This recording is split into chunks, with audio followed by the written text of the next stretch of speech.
What is going on, everybody out there in YouTube land and out there in podcast land, wherever land that you may be tuning into this podcast? Welcome to a very special episode of Ready State Action Commentaries. As always, I am your very ballsy host, Mike, and as always, I have my very ballsy and Texas-y co-host, Cass, who has one hell of a tan after this week.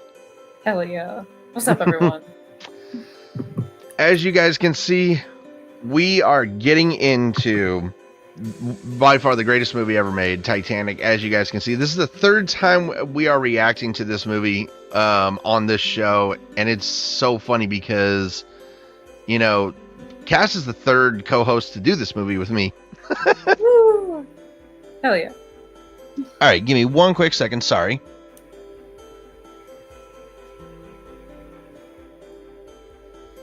Okay, my bad. I was trying to. I'm also trying to post something here on our channel. That way we get some recognition. Let me go ahead and. There we go. Yes, we are watching Titanic today. It's going to be 3 hours long. I hope everybody has popped enough popcorn for this. I'm curious, Cass. Like, you think our viewers are actually going to be listening the entire time? I don't know. I mean, they might get distracted a little bit. I think so too. Oh my goodness, it's gonna be a wild ride. So I wanted to go ahead to announce the drink of the evening, sponsored by Cutwater Cocktails, because it is a lime margarita. Woo! What are we having tonight, Cass? The tears of the passengers on the Titanic. Oh God, that sounds so salty. AKA water. Oh, that you made it sound a little strange, though. I'm not gonna lie. Okay, listen. my bad. Damn. Well, I think I can actually say this, though. Ironically, hold on a sec. One more time. Just going to. Okay, I can actually say right now that I have with me my illustrated screenplay. My Titanic So there was an illustrated screenplay from Titanic that came out in a book form. Bought it off of Amazon. It was very pricey, but I have it right here on my lap, making sure that I got some factoids down, because I want to make sure I got plenty of factoids for you guys, because I'm pretty sure that last time we watched this movie, I didn't provide enough. But well, shoot. better to overprovide than to not provide enough. I was gonna say, yeah. You know what? That actually sounded more Texas-y than ever before. I've never heard Cass really sound that Midwestern before. Oh my gosh. By the way, I saw what Anthony posted on your post on Instagram. Like, seriously? We're not gonna talk about it. Okay. I'm gonna fire him. I'm gonna fire him. That's great. No, after the show, I'm gonna talk to you about that. I mean, I need to fire him for that one. Jesus God. Christ. I mean, at least it's Pokemon. Yeah, that's a good point. Yeah. Okay, it is time for this babble to stop, and it's time for us to get into this. So, if you would like to join along with us and watch Titanic with us, go ahead and pull up Titanic on whatever streaming service that it is available on. Cass, what are we watching it on tonight? We have got on Paramount Plus. Are there any ads? Not that I know of. Okay, so there are no ads, so that is perfect.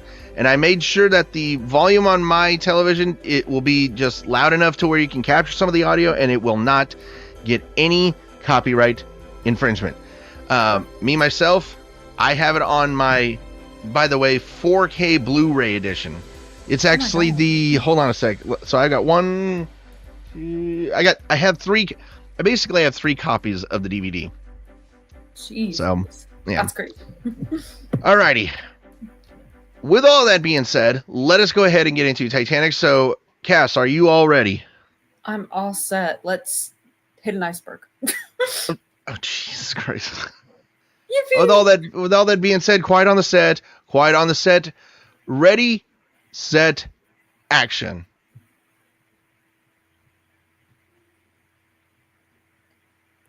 Now, I do like how that classic Paramount comes up. Mm-hmm. Yes. Not as good as Sonic, but it'll do. No, I'll admit it. It's not as good as Sonic.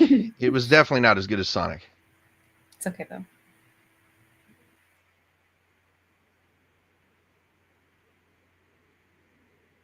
Amazing opening shot, by the way. Mm-hmm. Oh my gosh.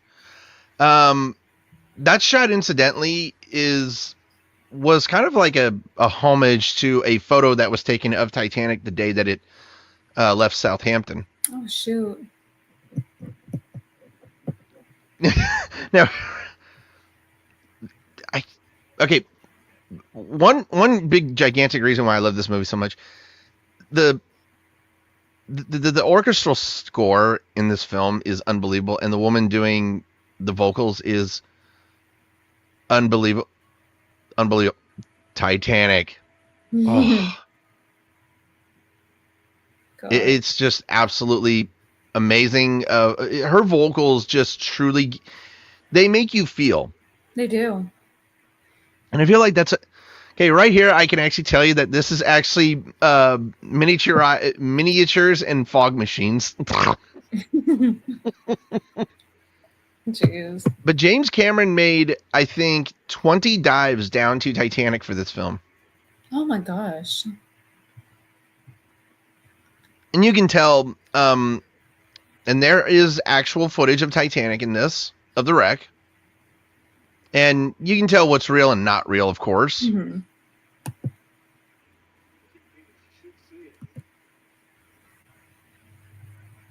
I don't care if it's CGI. That is such a God, that's such a fantastic looking shot. First of all, like that always bothered me right there. What's with the lighting of the window? It wouldn't be that. I've seen. That's Titanic right there. Mm-hmm. That is the actual wreck of Titanic. Jeez. I swear this movie has just fascinated me since I was a kid, and it's so funny because I had just become interested in Titanic about I want to say 6 months before this film came out, and I gotta thank my by the way, Mrs. Phelps, if you're listening, thank you so much for handing me a book about oceans. And it had 2 pages worth of Titanic information on there, and thank you so much for giving me that book, because that put me on a real journey of discovery as a kid. Jeez.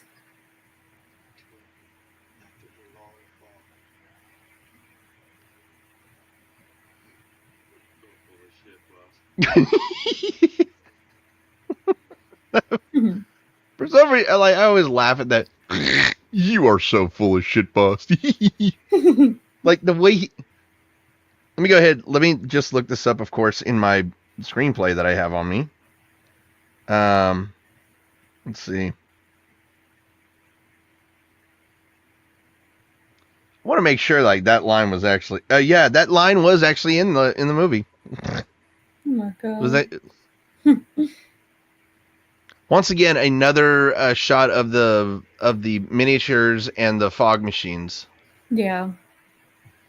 I think it's kind of funny because the way they shot this with the miniatures and the fog machines is that there was an actual, I think, 25-foot replica model of the wreck, and they hung it upside down. And it was the same with what they did with the miniatures. They hung them all upside down and filmed them upside down, and just flipped the scenes after filming it. Oh jeez. Well, actually, ironically, they did a lot. They did a lot of the opening shots for when they went back to 1912. Mm-hmm. It was all done with a flip shot because they could only afford to build like the 770 plus foot model of the Titanic for the actual ship to face in a certain direction. And so what they did was they put lettering backwards, they did everything backwards, and they just flipped it. Interesting. James Cameron, like, that's another reason why I love James Cameron so much, is because he's a perfectionist when it comes to this. Mm-hmm. And you got to give it to him.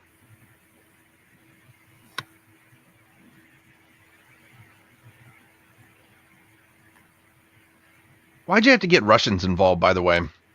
Like, why?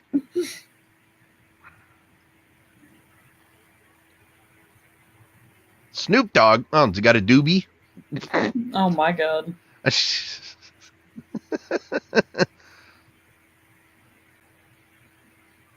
One, two, three into the foe. Snoop Doggy Dog. It's Good god. okay, I'm done. Yeah.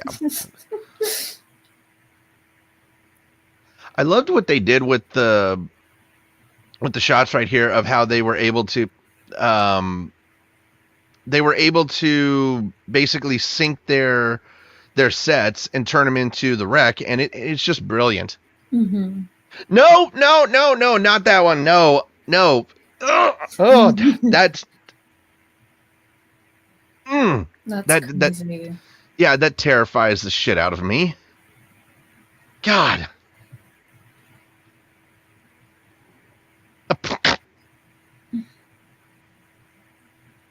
Yeah, crashing a $100,000, ROV into a damn near 100-year-old shipwreck. Yeah.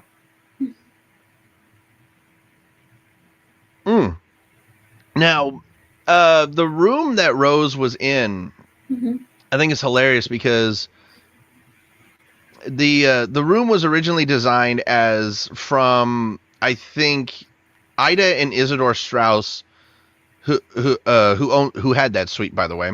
And I hate how the Strausses did not play a very big role in this movie, because there was a deleted scene with them in it, and I felt like that it should have been kept from the original.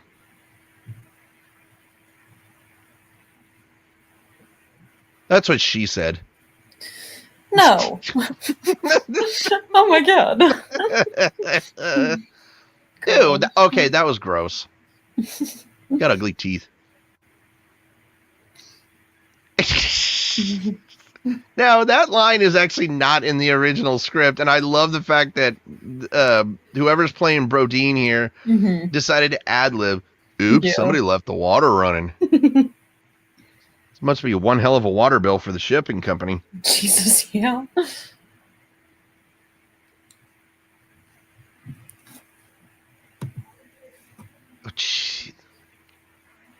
now, think about this. This is and this is actually being filmed in 1995, by the way. This is actually being filmed in 1995.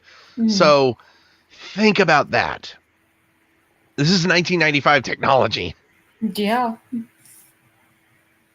Now, my only thing is, how did they drag it out of there without damaging the wreck?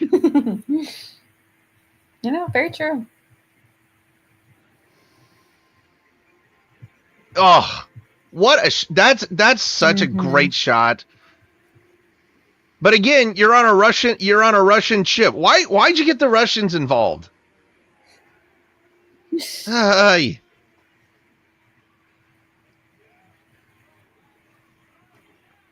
I still want to know how the fuck they got it out of that goddamn ship. Yeah.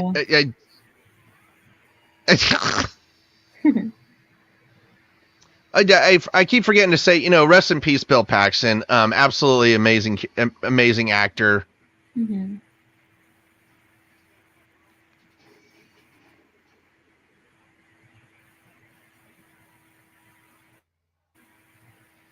You guys are going to be slightly disappointed in this. Just a little.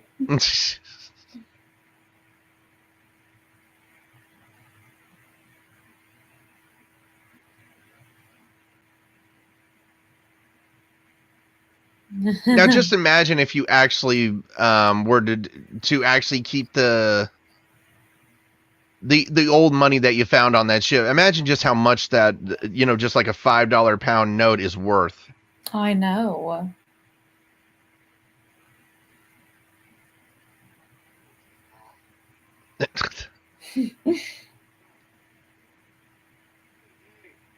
By the way, I just noticed that Bill Paxton is actually wearing a Rolex submarine watch. Like, don't ask me how I know. Like, I'm just like one of those like watch enthusiasts, and I just love the fact that that he's wearing like kind of like that really nice Rolex type of watches, and that. Oh my god, this dude with this.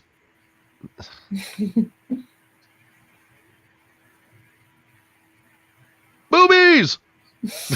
Oh my god. Oh, yeah, my mom took me to see this as an 8-year-old. That's one thing. Yeah, she was trying to cover up my eyes, and I'm just like, wait, don't, no. Hold on. As every other boy watching this movie.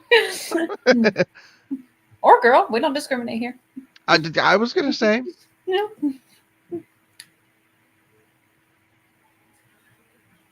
I mean, let's be honest. Like, there's guys out there who like rose boobies, and there's women who like rose boobies too. Oh my gosh.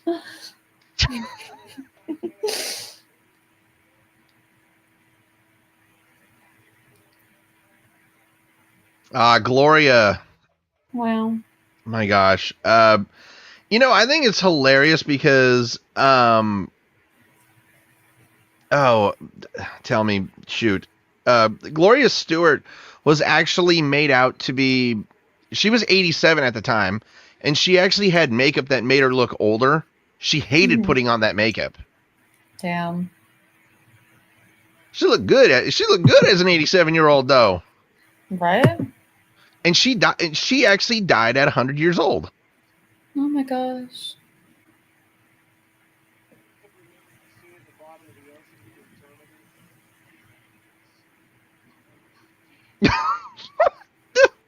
Everyone's seeing me naked. Oh dear Lord! I'm the first Playboy centerfold. No! Oh my god. I mean, you're lucky, right? Though. Right? Just be like, oh my god, my boobies are on television. That's crazy. Ugh.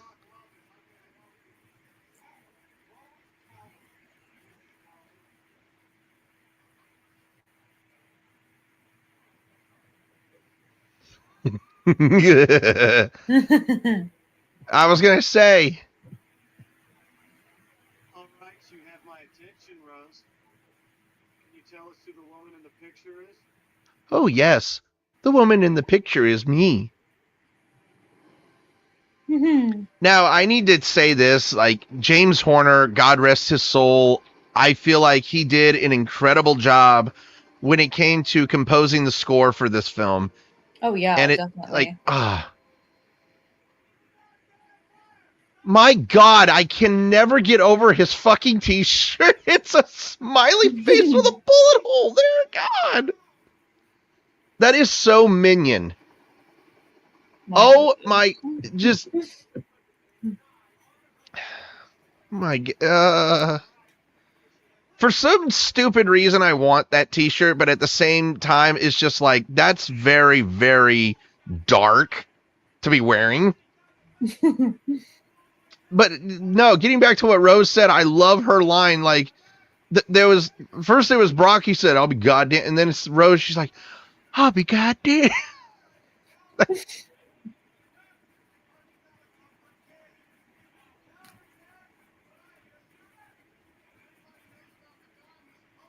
See, that's the thing. Like, he says she's a goddamn liar, but it's like, how is she a liar when she knows about the diamond? Nobody else knows about the diamond, and anybody else who knows about it is dead or on that boat. Yeah. No, God damn, lady. Like, I'm not even going to travel that heavily when I go on my cruise next year. Jesus.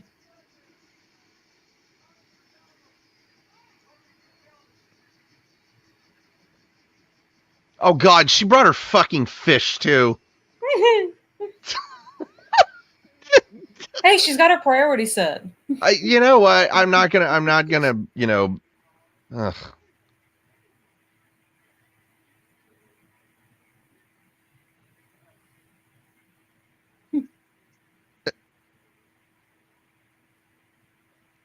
My old age has my mind going. It's not her fault. Hey, I'll say this: she's smart. She's more mentally capable than Joe Biden. Whoa. Sorry, had to. Let's not get political on here. My mistake, people. I know we're not supposed to be political. My mistake. Gosh. Sorry, I had to. Oh, You know, James Cameron actually drew that, right? shit. Now, I think it's kind of funny because the scene where Rose and where Jack is actually drawing Rose, that was Leo's and Kate's first ever scene together.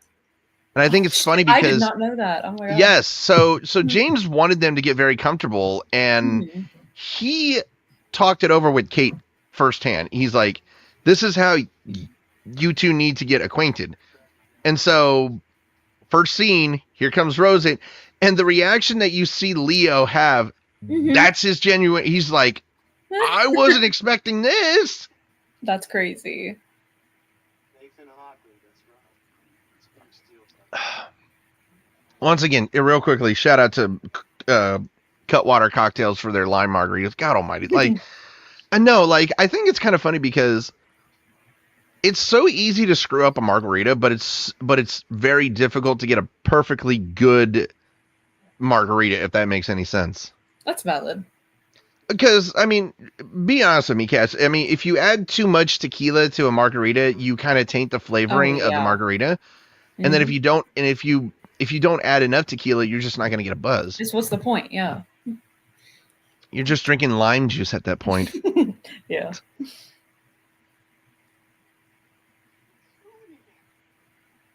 So extraordinary. See, at this point, even I would think that she's fibbing. That's because you're old, bitch. Reflections changed a bit. Yeah, because it's been almost 100 years. Jesus. Aw. Remember last time that you looked into that mirror, you were young again.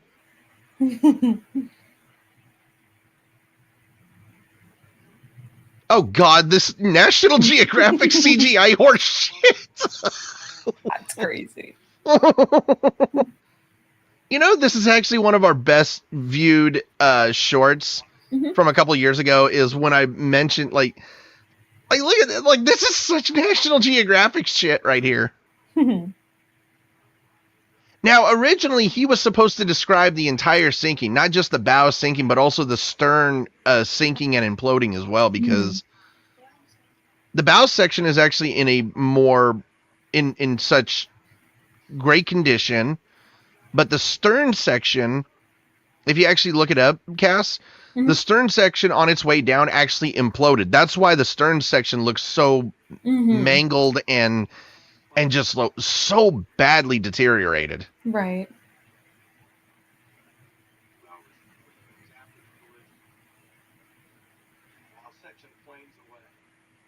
That's great CGI. That's great computer generated imaging for 1995. I know.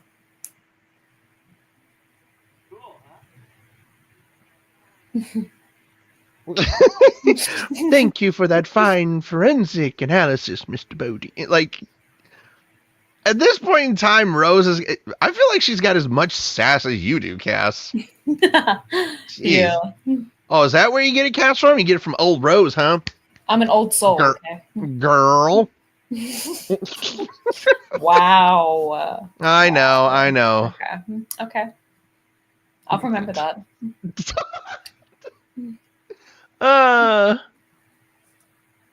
She's gonna get me, people. Yeah. Watch. Just watch. We'll end up on the next episode of Evil Lived Here. God. Wow. Oh, No, I've been absolutely addicted to watching that show.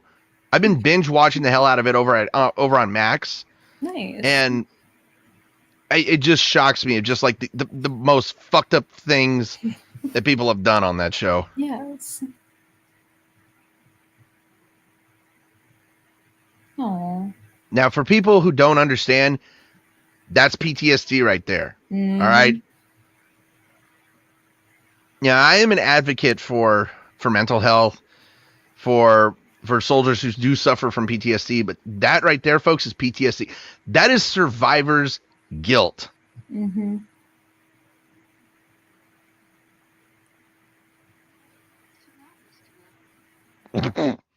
Yeah, so shut up and don't interrupt me. Mm-hmm.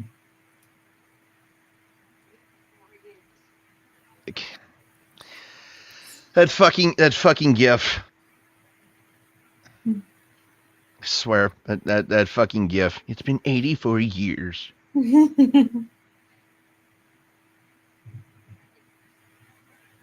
This shot right here gives me the absolute goosebumps. Mm-hmm. Yeah! Goosebumps, Cass. Hell Woo! yeah. Oh my god, like it just went straight up my spine. Now everything that you see right here, as you see Francis Southampton right there, it does not read like that. Everything that you see right here is flipped. Like I said originally, everything was flipped. Because the ship was actually pointing in the actually pointing in the other direction.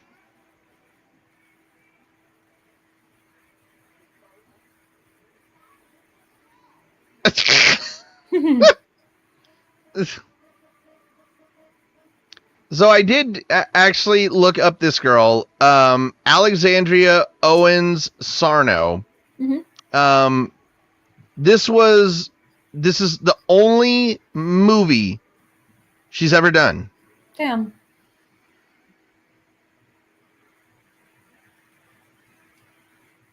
Oh God, him.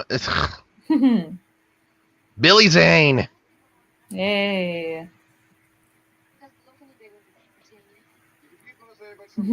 I was gonna say, Rose, you need to shut the fuck up. It is like,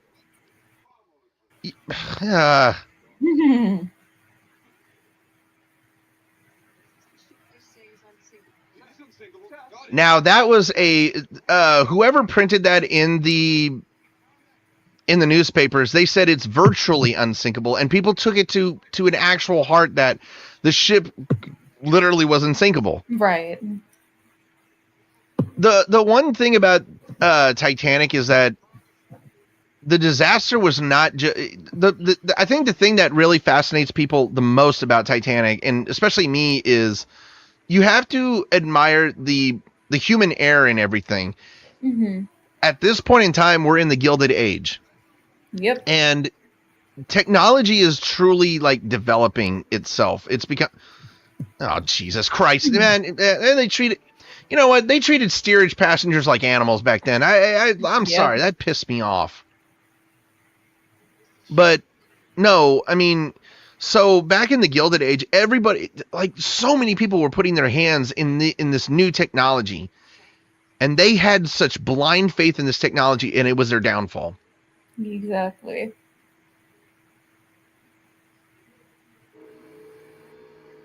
You know, it was at that point when that horn went off that I'm assuming that in her mind, Rose was dropping a nice F-bomb. Oh, yeah.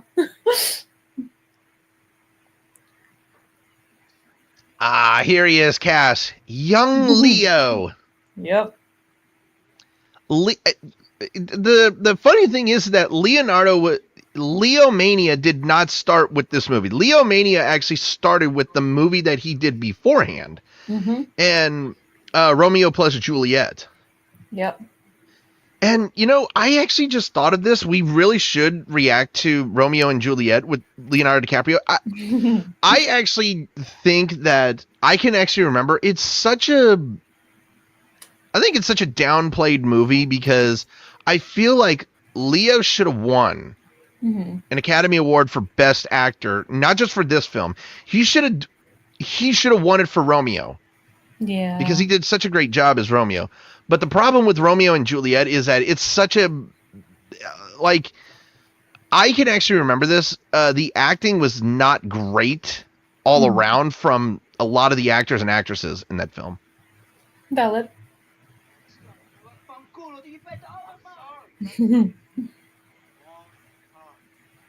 Because we're going to America, full house, boys! Woo-hoo-hoo-hoo!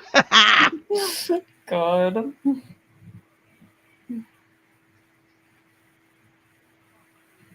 You know, you're pissed off right now, but in 5 days, you're just going to be like, thank God we lost this game. Exactly. Danny Nucci, by the way, playing Fabrizio right here. He's actually a pretty great actor if you actually look at his resume. There's no fucking way you're getting down to that pier and getting onto that ship in less than 5 minutes. No way. I'm sorry. Jeez. And I love the music right here that Horner actually composed. Mm-hmm.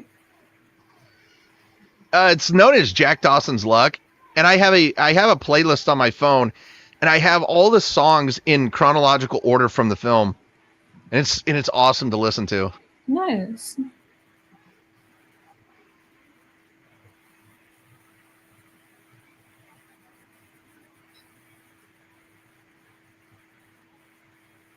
Now, originally in the script, Leo was. By the way, Danny almost fell right there. Did you see that? I did, yeah. He almost fucking fell.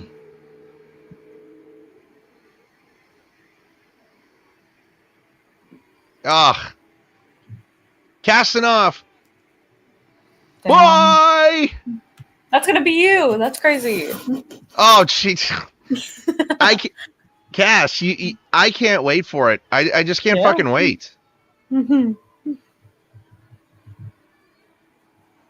Oh my gosh, look at the Cass. This is another thing that I love about this film, and please, I need you to be brutally fucking honest as possible. This movie, the reason why this movie is also incredible, it made Titanic come to life again. Oh my God, it really did. James Cameron, that's not CGI right there, okay? Mm-hmm. That has to be one of the most incredible. You want to talk about a film that is above its time. Computer-generated images. CGI had just started a couple years previous. And, crap. Hold on a sec. I almost... oh my gosh. I'm trying to think of the company that... I'm trying to think of the company that did... the CGI for this, they've done so. Industrial Light and Music. There we go. ILM. Sorry, my fault. I should have known that. He's back in Southampton. He's gonna live.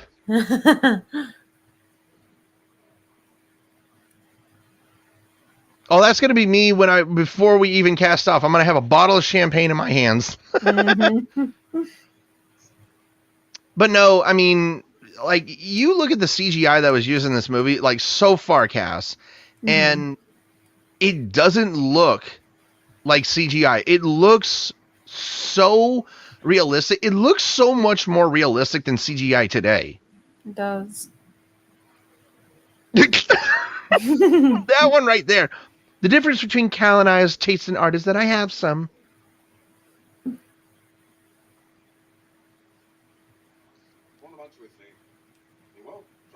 Oh, fuck you. Oh, you cheap son of a... That shot right there I love. I absolutely love this shot. And this was actually... That shot right there was actually a painting done by Ken Marshall. And he was a big advisor on this movie. Damn. Kathy Bates! One of the best. I mean, Kathy Bates is just one of the best actresses out there. And then her playing the unsinkable Molly is just... Oh my God. I feel like her role was downplayed a lot. I feel like she should... Look at this. Come on. That's just an incredible shot. Take it a seat, Mr. Murdoch. Let's stretch her legs.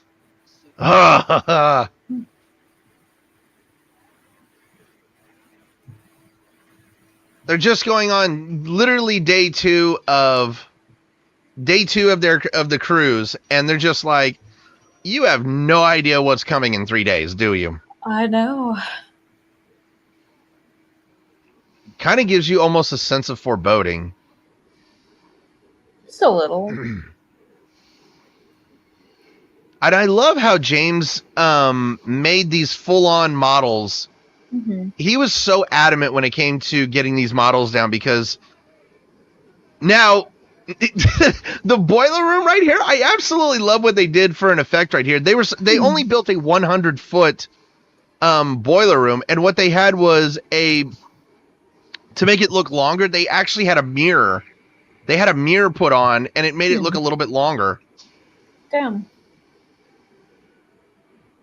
Now, despite what people think right here, passengers are not allowed right there.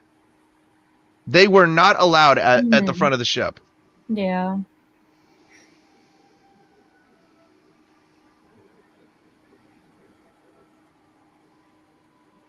Wow. Again, it can't be CGI. It just can't. It looks... Again, this is another reason why I love this film so much, is because it brought so much life back to this ship. Mm-hmm.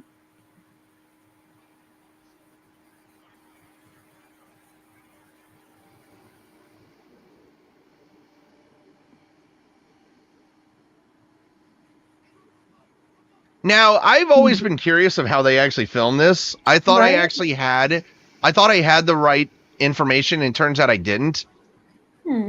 But, oh my gosh. Oh my gosh.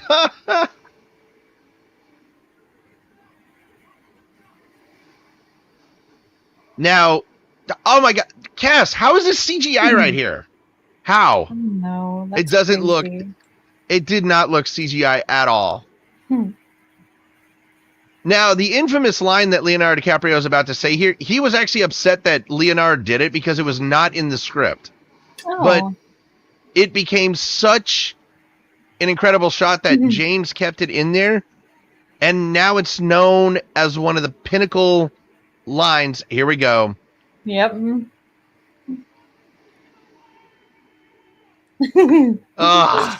Gosh. I'm telling you, Leo was in his prime at this point in time, and he oh my gosh. By the way, need I say it, Cass? The $1 million shot right here. Oh, yeah. And it was all CGI, and one of the most incredible shots of the movie, because it just shows off Titanic in in the beauty that she had. Absolutely incredible. Please explain how that's CGI. I know, it's crazy. Now, quick little fun fact about Titanic, by the way, is the fourth funnel was actually kind of a dummy funnel. It wasn't even supposed to even spout smoke. The only reason that there was a third funnel in there is because it was to give the illusion that Titanic was just larger than what she was. Yeah.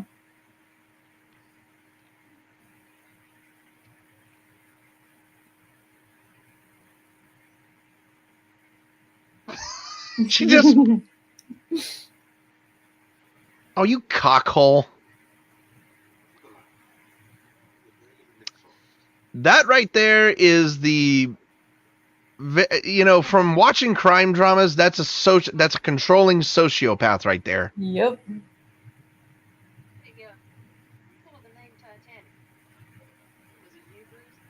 Was ye Bruce? I love I love Kathy's accent that she put on in this movie. It's such a great accent.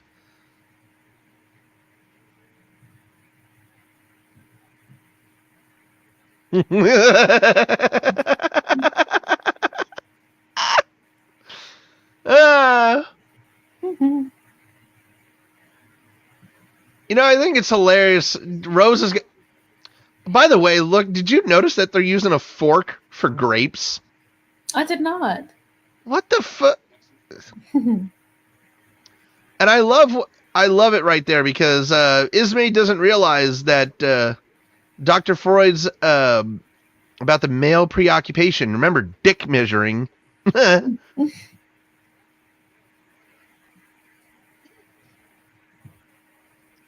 Built in Ireland, built in Belfast, Ireland, where I'd be going next year.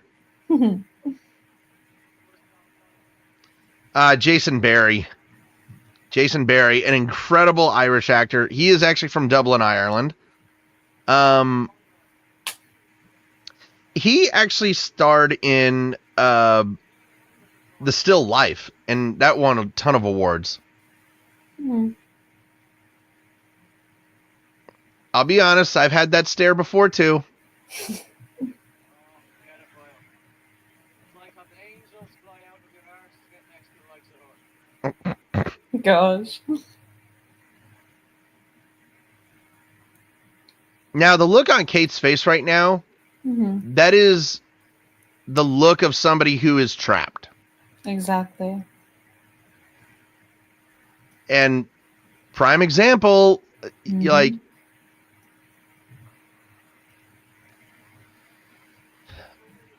Billy Zane said that he was very, very, he was on the edge about doing this role because it made him look like such a horrible person. And, but he said he's thankful he did not turn down the role because it was one of the best performances he's ever done. Valid. And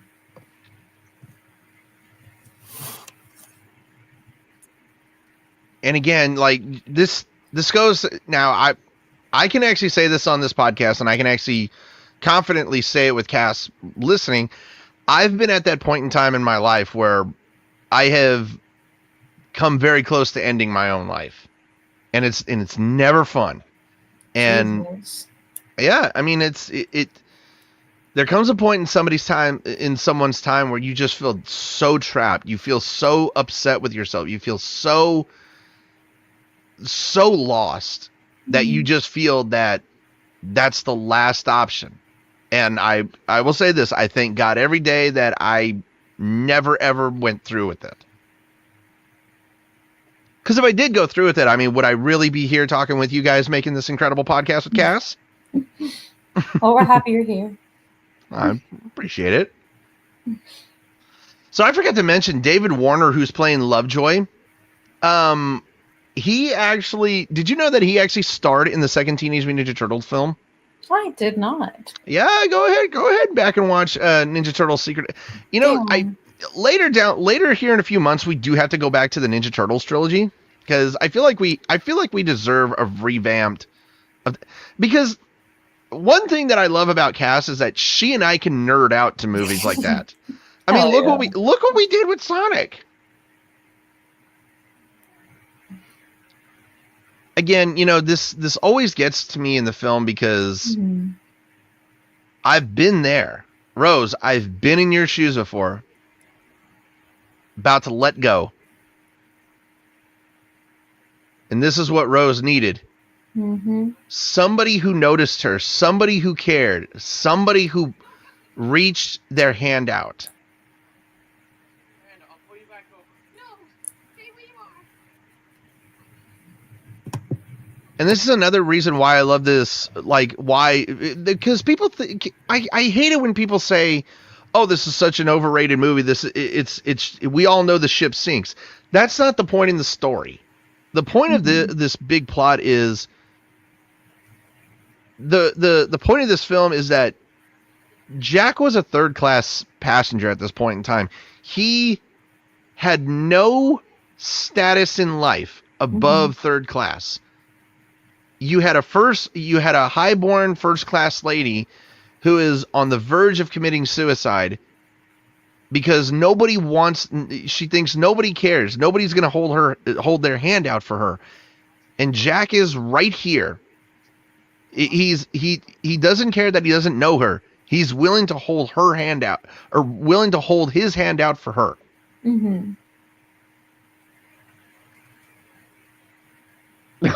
First of all, I like how I like how the temperature of the water got her to realize it. I know. That had to be the most random fucking question in the world. You ever been in Wisconsin? Who the hell wants to go to Wisconsin? Please give me somebody in the country of the United States who would ever want to go to Wisconsin. Gosh.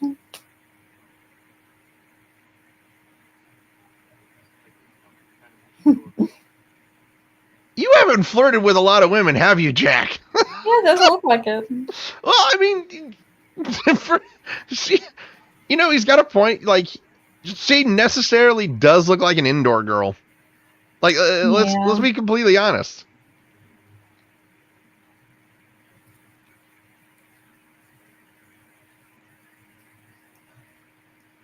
I think I sent you the video of the girl putting her hand in that 28-degree like circle of water at the Titanic exit, and I did that last year at the Luxor, and I tried to hold my hand in there for a minute, and after about 20 seconds, the pain, the pain in my hand, it was so bad. Yeah.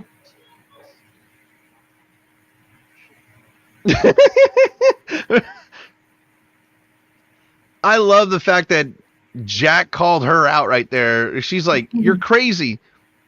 Yeah, but with all due respect, I'm not the one hanging off the back of the ship here, am I? You got a lot of nerve calling him crazy, girl.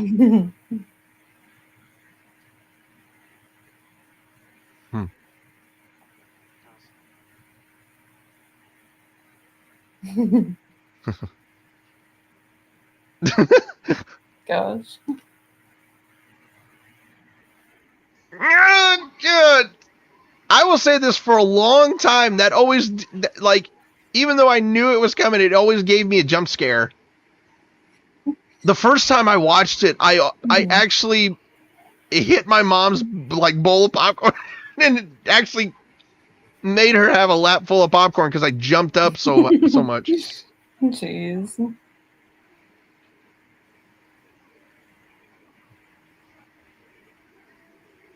You got to give it to Jack, first of all, for holding on, because she could have dragged his ass overboard.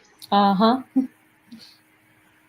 And by the way, I'm not making a fat joke. I'm being completely sincere. Like, despite Rose weighing what, between 110 to 120 pounds, she slips and falls like that, you can go straight overboard.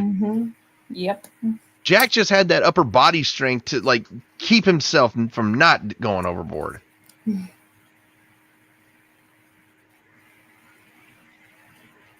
Try looking in a mirror, asshole.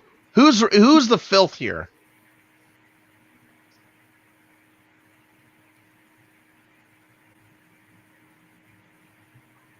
Oh, I just what? I just noticed Kate's eyes are almost hazel, and she's wearing emerald earrings. Yeah.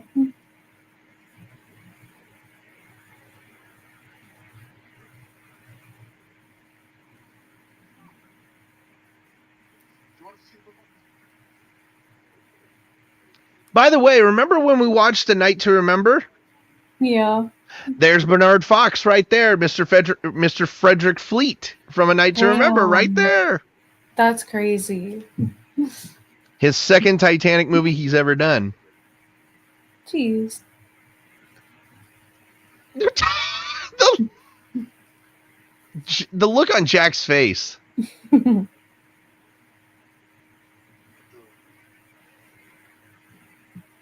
Oh my. I was going to say, dude, like, you're going to give him a $20 bill for saving the woman you love. Like, you can't even fork out $100. I know. Because, and remember, back then in 1912, back then, $20, that's a lot of money. Yeah.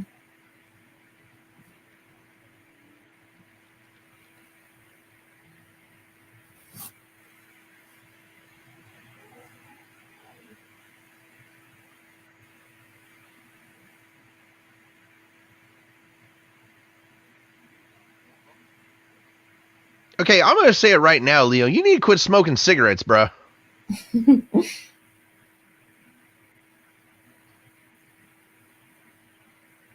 But actually, remember back in the day, these were when cigarettes actually were made with no chemicals. So technically, they're not necessarily unhealthy, but they're actually a little bit more healthier than the cigarettes today. Yeah. Damn.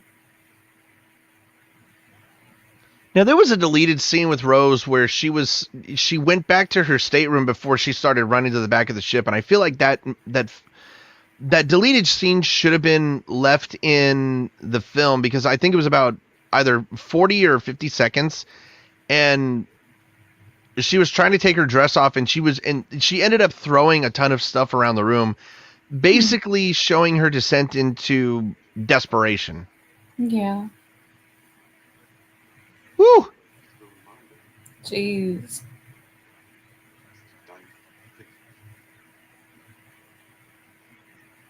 Can I also bring up the fact that Billy Zane is actually bald? So the fact that he actually has hair. Yeah. Did you actually know that so I actually found this out. Titanic is the only movie in history to not win the best movie at the Oscars for the Academy Award. It is the only movie to win the best picture at the Oscars and the best movie at the Kids' Choice Awards. I did not know that. I did not know that for a long time, and I found it out. Damn. Hell no. Girl, run. In the words of Jenny from Forrest Gump, run, Rose, run. Jesus. That's the oh shit face. That really is.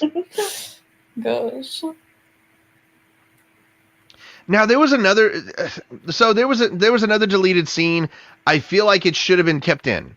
It was Rose actually going down to third class to see Jack. Oh shit. And it's just like, and it explains it right, and it explains why they're here now.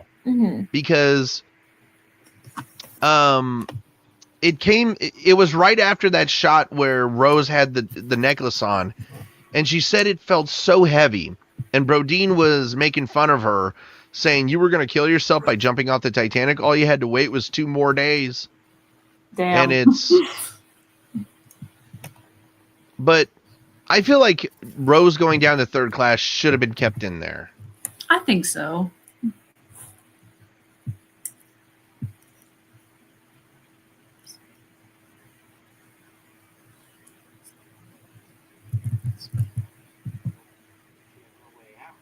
Aww. There you go.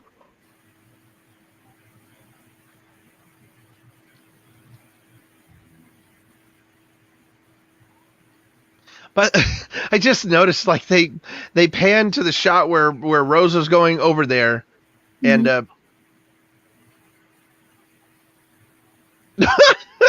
mean, with a rock that big on her finger, it wouldn't have shocked me if she went to the bottom.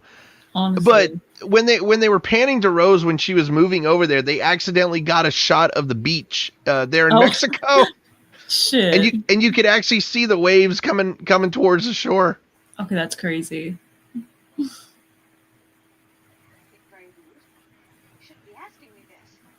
It's a simple question. You know what? I'm on Jack's side. Mm-hmm. Yes or no?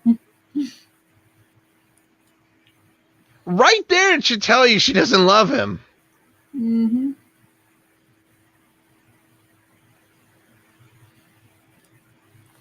Okay, how is he being rude?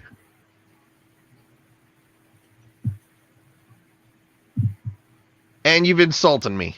Mm-hmm. What? How's he going to justify insulting him?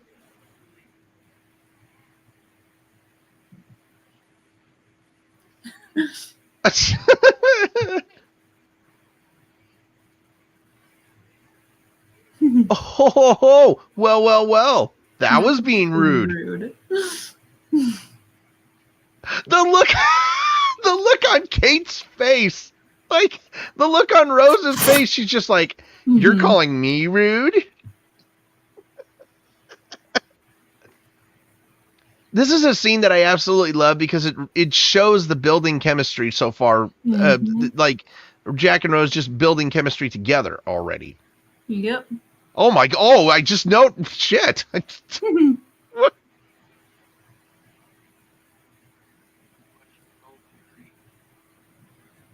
Mm-hmm.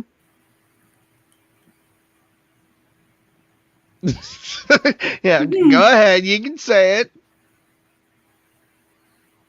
I like how she said a person of limited. Limited Whoa! means, I'm I pretty love sure. how she- I'm pretty sure Hugh Hefner would have loved this stuff. She gets embarrassed.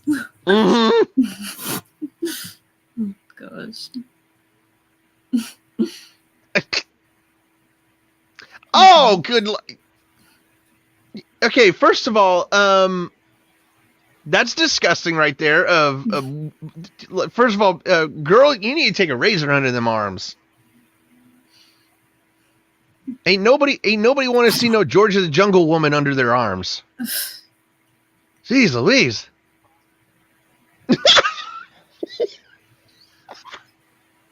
I've always been curious of that term. She was a one-legged prostitute. Right.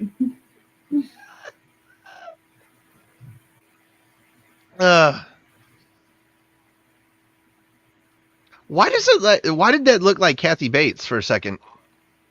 Right.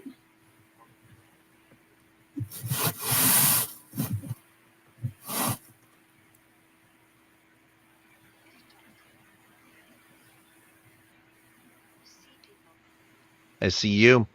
You wouldn't have jumped.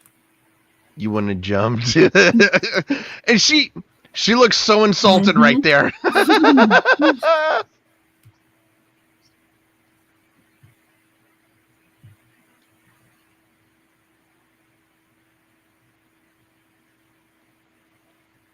You know what? You bitches have such a gigantic stick up your asses, I swear. Mhm.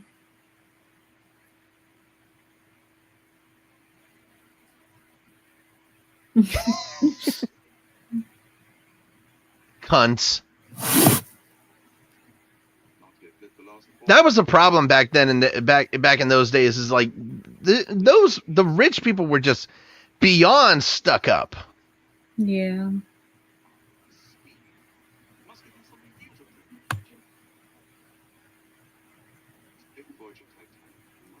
I keep forgetting to say Jonathan Hyde playing the role of J. Bruce Ismay, absolutely one of the more brilliant Australian actors out there. He was in some really big films in the day. He had 2 films come out in 1997. He was, of course, in Titanic. He was in Anaconda. He, of course, then starred in The Mummy. But he two films that I really think that were very underrated that he played in was, of course, Jumanji. Mhm. And he played Macaulay Culkin's butler in Richie Rich. Oh shit. Mm-hmm. That is such a great shot right there of the sunset on the horizon in Mexico. It really is. I like this. We'll drink cheap beer.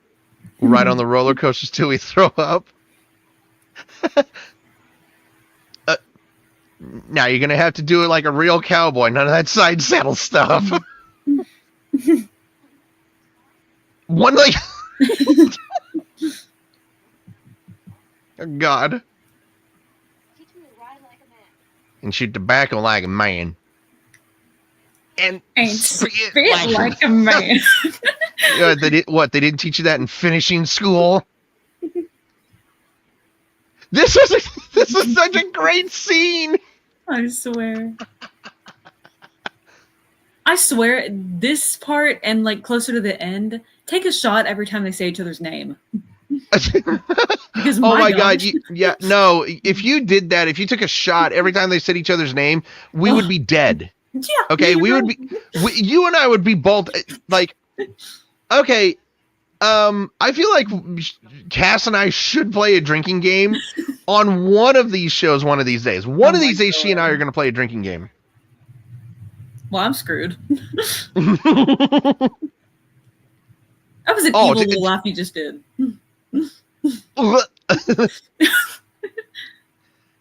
Okay, I know I've done that before, but still, it's kind of gross to actually just like hear the right. Dude, spittle on your chin, dude. There's Molly out. Look at look at the look on Kathy's face, like Molly's face, like she's so intrigued. Yeah.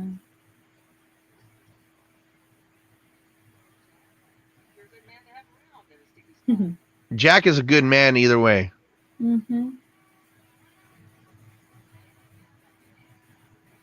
Because they're British, they're stupid. She almost ran into the dude blowing the horn.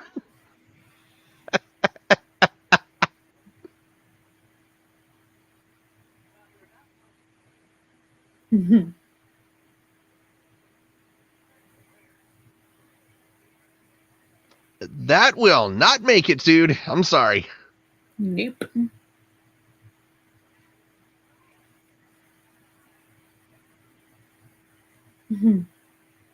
What do you mean pretty close? It fits you. It actually fits him perfectly.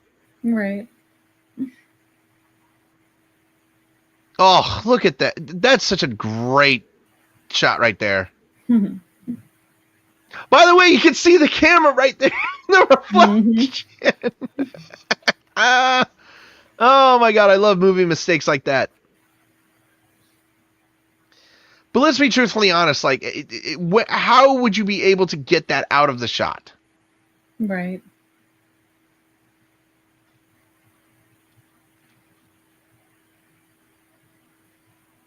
Now, I know they got every single shot of the grand staircase before they actually filmed the scene where they were actually destroying it, because when they were actually flooding the grand staircase in that scene during the sinking, the entire set actually started to come apart and almost crushed a couple extras.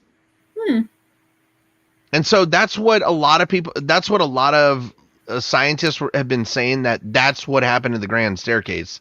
It literally completely fell apart when it sunk. That's why there's just nothing but a hole in there.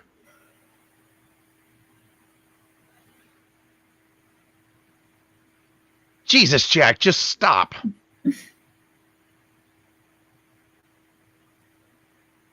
There's so much hair products in his hair.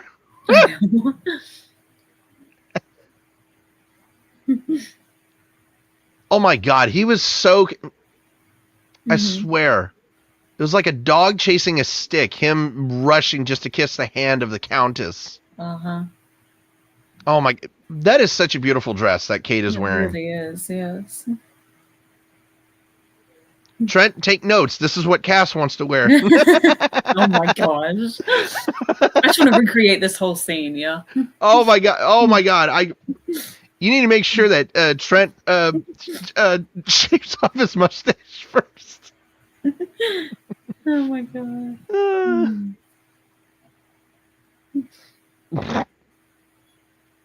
See, I'm just giving you ideas right now, Cass, and you're just... And Trent's just going to be like, wait, where are you getting all these... Oh, of course, Mike and you. You guys create all of it. Yes. We're like evil geniuses for dating. Jesus Christ. See, that was such a horrible thing to say. You can almost pass for a gentleman. Fuck you, Cal. Honestly. Jesus. You don't need to be first class to act proper. I'll say that. Yeah.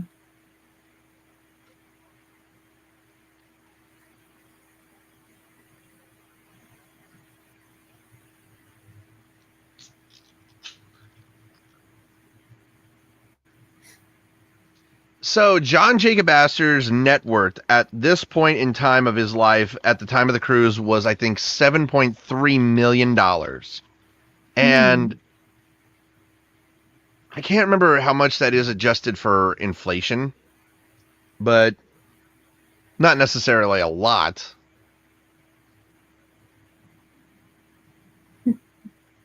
Okay, the way that woman was looking, it wouldn't surprise me at all that she designs naughty lingerie. Right. Honestly.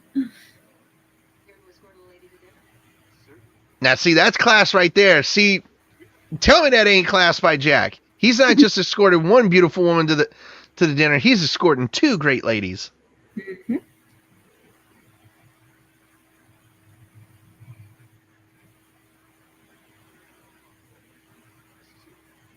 Yeah, I'm looking at the woman who's playing his wife right now, and I'm just like, yikes.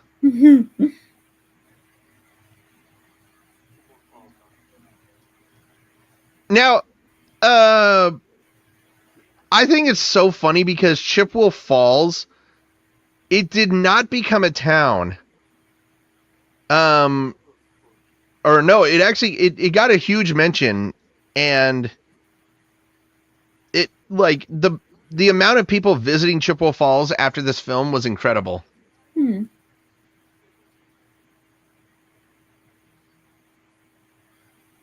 Best I've seen. Hardly any rats. He's good under pressure.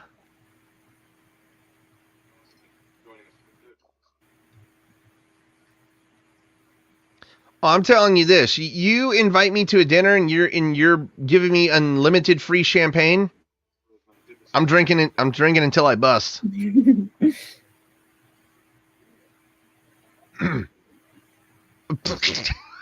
Just the look on her face. What were you supposed to do in that situation? Oh my God. Ugh.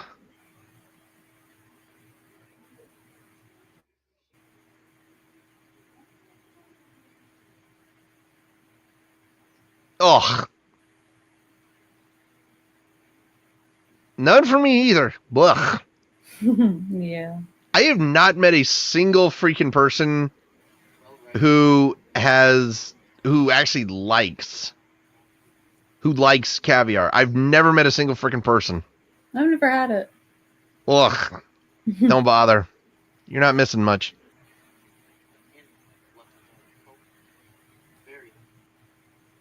No, I would say the guys who are luckier were the guys who lost. Well, yeah. Well, he doesn't know that yet. Mm-hmm. Oh, you cunt. Yes, ma'am, I do. He knows how to handle it, though. He does. You got to give it to him. Mm-hmm. Love waking up in the morning not knowing what's going to happen. Who I'm going to meet. Okay, real quickly, Jack, don't talk with your mouth full.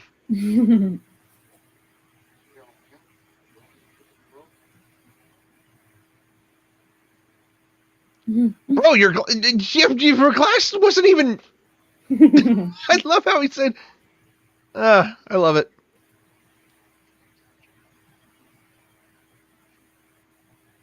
He really needed to go to his little bodyguard for a lighter.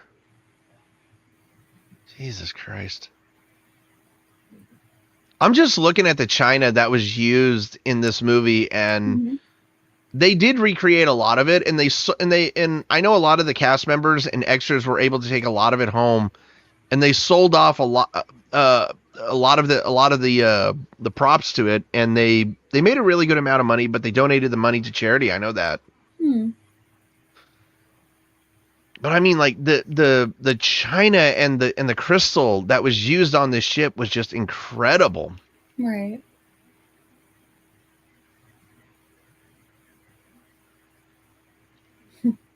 If I could own two pieces from Titanic, two actual pieces of china from Titanic, I would own one of the plates, and I would own one of the wine glasses. Oh, yeah.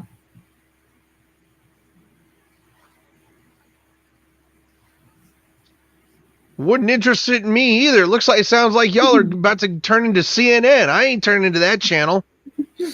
Gosh. If that's how the smoking room is, like a bunch of business and politics, fuck that. I ain't going to go smoke my cigars out there. No, thank you. No. You guys turning into CNN or Fox News? Hell no.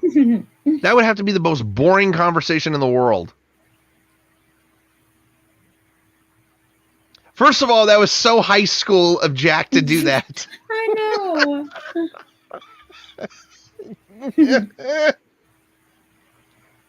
I love it. That literally was the most high school thing ever. Mm-hmm. And again, one of my favorite scenes of all time, by the way. Yep. So you want to go to a real party? Mm-hmm. This is where I want to be on this ship. This is That'd be so exactly fun. where I want to be right here. Mm-hmm. I would not want to be in first class. I would want to be in steerage partying with these motherfuckers. Getting drunk with the good people. I know. By the way, Galex Storm is doing the music right here. I've actually seen them in person. They came to Seattle a couple years ago. Yeah.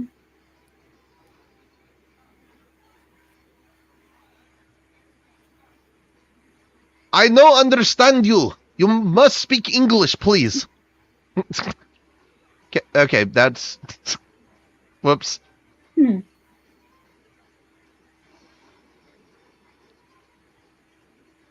Yeah, that's a ginger who's had... he's like, I've had way too many, but here, give me another drink. Yep. Why does it look like they're actually drinking, like, I don't know, Pepsi or Coke right now, though? Like, the drink that they have right there. It doesn't even look like Guinness. It actually looks like they're drinking Pepsi.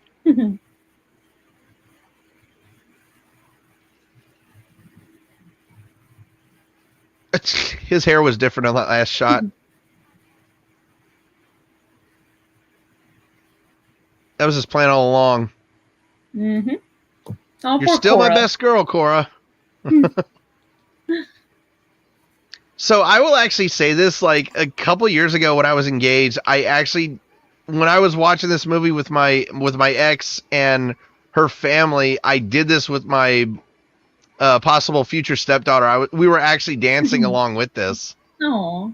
That was one of the best moments I ever had with her.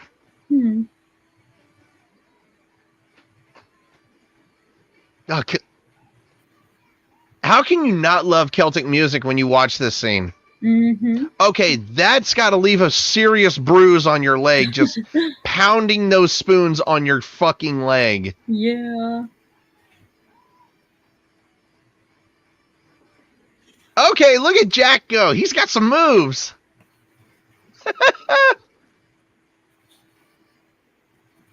Rose is like, you got moves? I can do it better. Yeah, Jack is just like, the look on his face.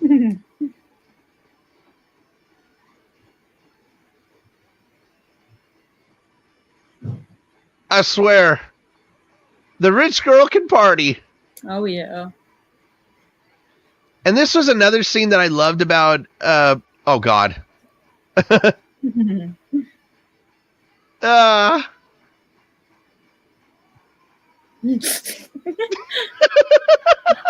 my gosh.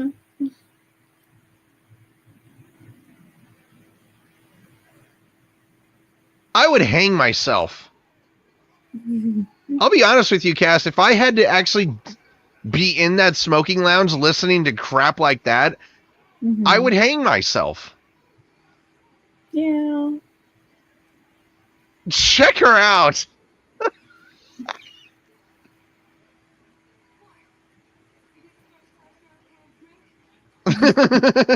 By the way, oh my gosh.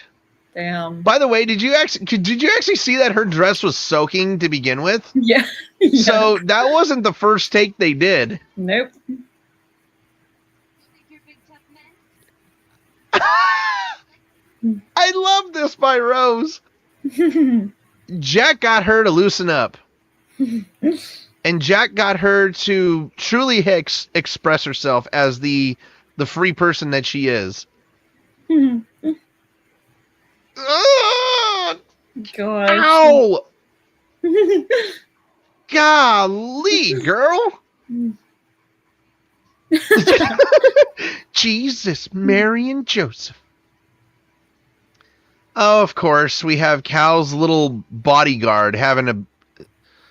That is such stalker horse shit right there. I understand that he's just doing what Cal says, but like, Mm-hmm. I'm sorry, like, I have gone through a relationship like that where somebody has actually wanted to keep an eye on me 24/7. It's never fun. Yeah.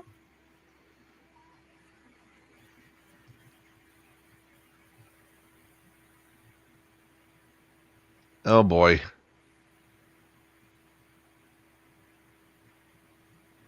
By the way, I just noticed the slippers that that Cal was wearing. You will never see me wear any of those things. Gosh.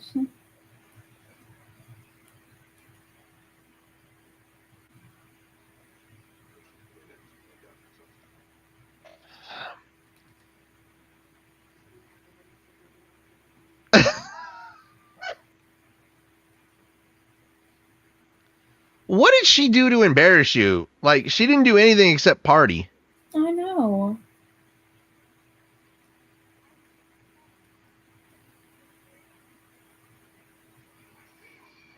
Oh my gosh. I swear. Die! The chills that I get during the scene. You know, I can actually also say that I have been a victim of domestic violence.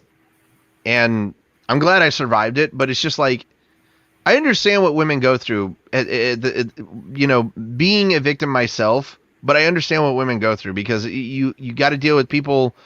You have to deal with guys who are manipulative. You have to deal with guys who are controlling. And in this case right here, it's just like, now it completely all makes sense of why Rose was willing to go overboard. Yeah.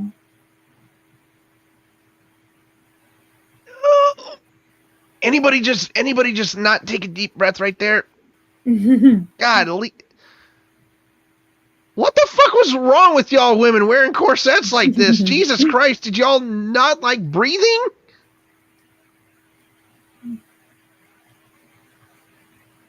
And she's just being violent now. God.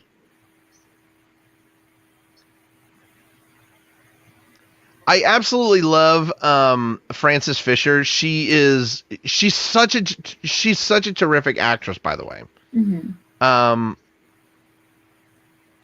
Everything I see her in, she's such a terrific actress. And I think it's kind of funny because funnily enough, for Jack and Rose, there were so many actors and actresses who were up for the role. Matthew McConaughey was actually up for the role of Jack Dawson, Chris O'Donnell, and Tom Cruise was actually interested, but his asking price was too high. And I guarantee you, if Tom Cruise could go back in time, yeah. I know the original casting choice for Jack Dawson was River Phoenix, and I would have. I'll be honest with you, if River Phoenix was alive back then and there, I would have loved to have seen River Phoenix in this film. Yeah. But Gwyneth Paltrow, Winona Ryder, Reese Witherspoon, and Claire Danes was up for the role of Rose DeWitt-Bucator. And I think it's kind of funny because the fact that Claire Danes was up for this role, the fact that she worked with Leo the year previous on Romeo and Juliet, I feel like they could have had a little bit more chemistry than Kate and Leo had, but I am perfectly content with Kate and Leo. Right.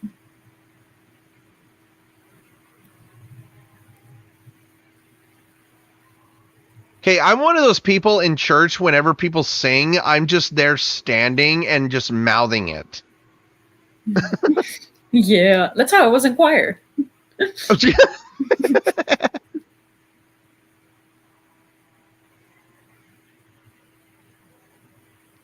did you get there? Because third class people are not allowed there. There was another deleted scene, by the way, of him climbing up, of him getting up there, and it's just, I really wish that oh, no, the deleted scene actually came later. But I still would have loved to have known how he got up there, though, to begin with. How did... Well, actually, I will say this. Like, I'm kind of validated with the guy on the left for not recognizing him. Because be honest with me. You see 100 people in the night. How many people are you really going to recognize the next day? Exactly, yeah. Bitch. You see that Mr. Dawson stays there. Fucker. Mm. Okay, he has a name, asshole. I know. Come along, you. Okay, why did I see that Kate's eyes were green in one scene and now they're blue? What the hell? Yeah. Damn it. So I do want to give kind of an update on me and Cass's Harry Potter podcast. So we're going to be doing this here in a couple of weeks. We're going to be doing it on not a Wednesday. We're going to be doing it after the podcast, but I need to make sure that Cass's schedule is wide open. That way we can do it. Yes. But I'm actually looking forward to that discussion with you. Mm-hmm. Because you and I are nerds at heart, and we love that type of fantasy type of films or shows. And you're a big Harry Potter fan, and so am I. Yes. So that right there is absolutely true. Is Titanic was supposed to be fitted for 36 lifeboats, but it was Thomas Andrews who suggested that they have 36 lifeboats, but it was suggested that that the decks would look too cluttered. And I'm just like, if y'all didn't think the decks would look too cluttered, could have been a lot less worse. Yeah. Jack would have been able to survive.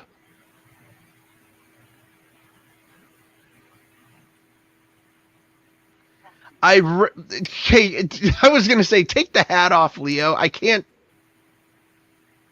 do Leo with a hat. I will say this, though. Our Big Hero 6 podcast is about to hit 1,000 views. Yippee.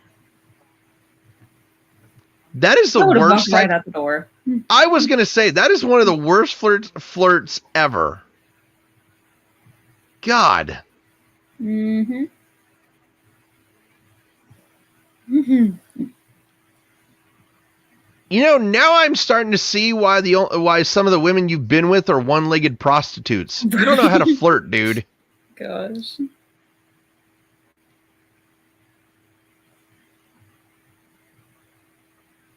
That is such an iconic line.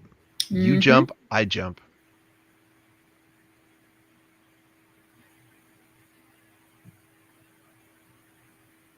Yeah, okay. No. Who are you trying to convince?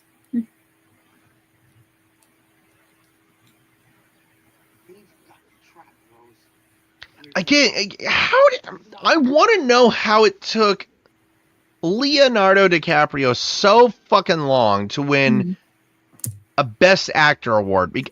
I'm saying he should have won it for Romeo and Juliet, but I'm also saying he should have been up for the nomination with this movie. Yeah.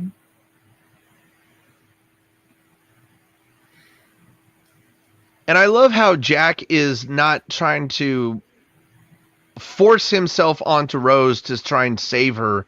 He's saying that this is up to you. It's not up to me to save you. Yep. In my opinion, that's a real man right there. Oh, good Lord. That's terrible. That's terrible green screen right there. Do you see that? Yes. Oh, God. Ugh. That's awful. Yeah, that's the only bad shot of the movie. Damn.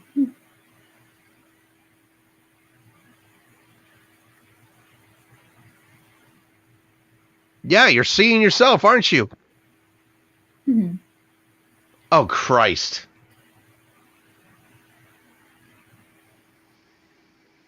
Oh my gosh. Perhaps one of the most romantic scenes in Hollywood history. Mm-hmm.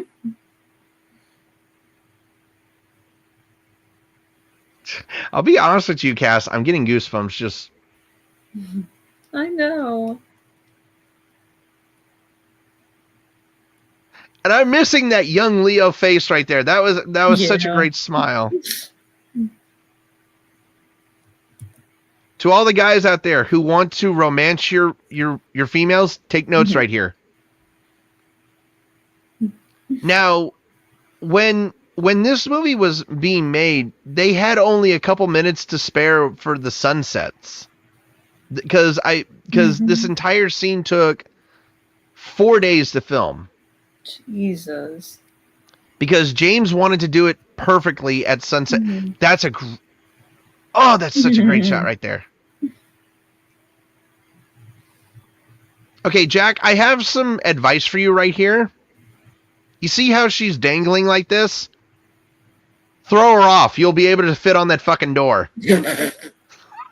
Oh my god. Jesus Christ. All right. That's crazy. Open your eyes. I would love to. It always makes me laugh now. She's like, I'm flying. How the hell do you think you're flying? I know it's an illusion, but Jesus. Yeah. Now, there was a deleted scene where Jack was taking Rose back to first class. Mm-hmm. And the song that he's singing, Josephine on my flying machine's going. They actually sang that when they were walking back to first class. Hmm. And there's so many deleted scenes that I really wish that they would have kept. Look at the lighting right here. Oh, yeah. No wonder it took 4 days. And this right here is probably one of the most romantic kisses in cinematic history. First of all, I will say this. Hang on to something so you don't fall over. Yeah.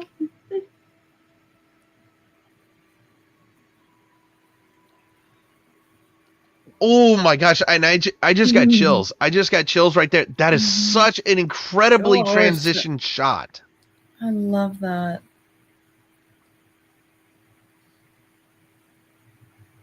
By the way, the only F-bomb that we hear in this entire movie coming up.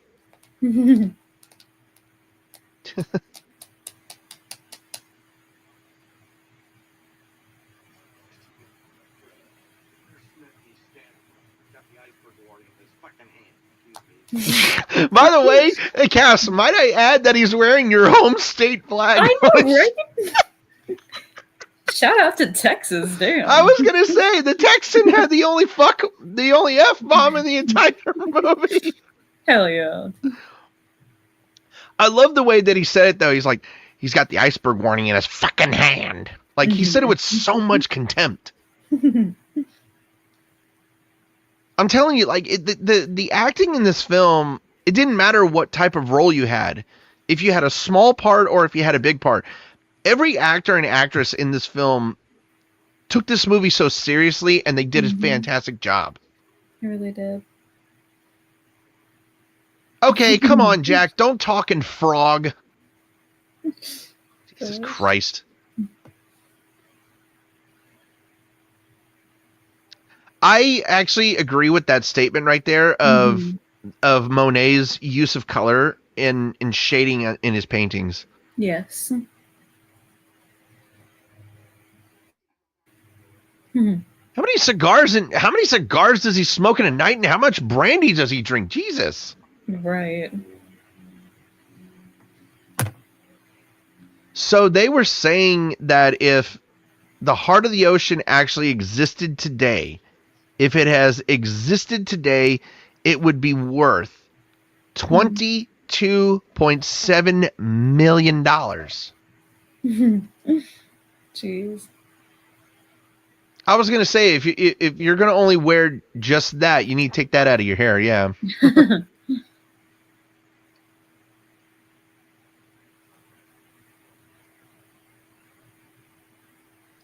Now, the line of coming here with Jack when he says the bed, the couch, Leo actually made the mistake of saying that, and I love how James kept it in there. Mm-hmm. Okay, why? I've seen this movie so many times. Why did it just take me now to see that she wasn't wearing any socks? What the hell? Gosh. By the way, people, I don't have a foot fetish. I just noticed it. And here it goes. Mm-hmm. Boing. Wow.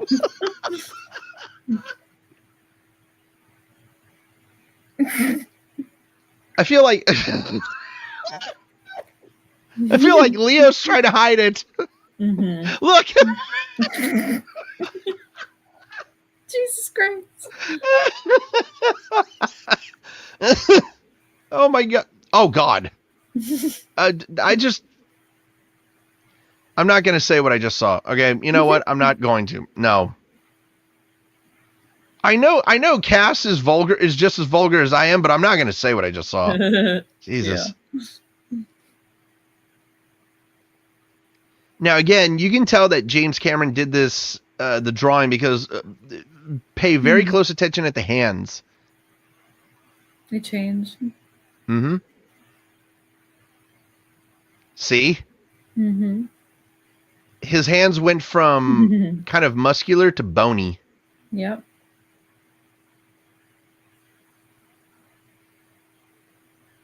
Shut up, Rose.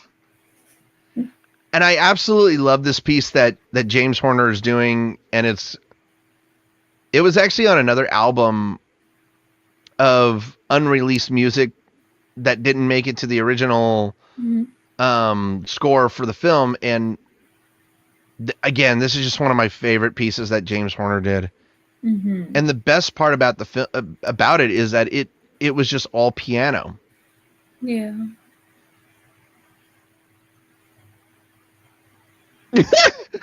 Sorry, the little bit of a smile on her. Okay, hold on. You didn't need to finger the boob like that, okay? I understand you're an artist, but damn.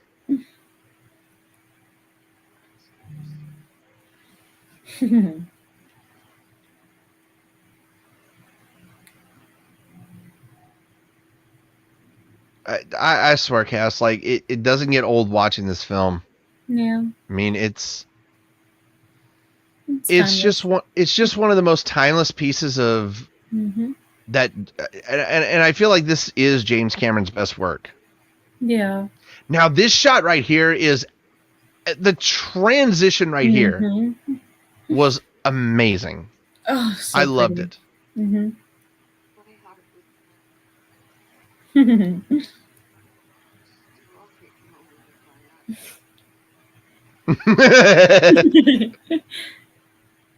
Oh my god.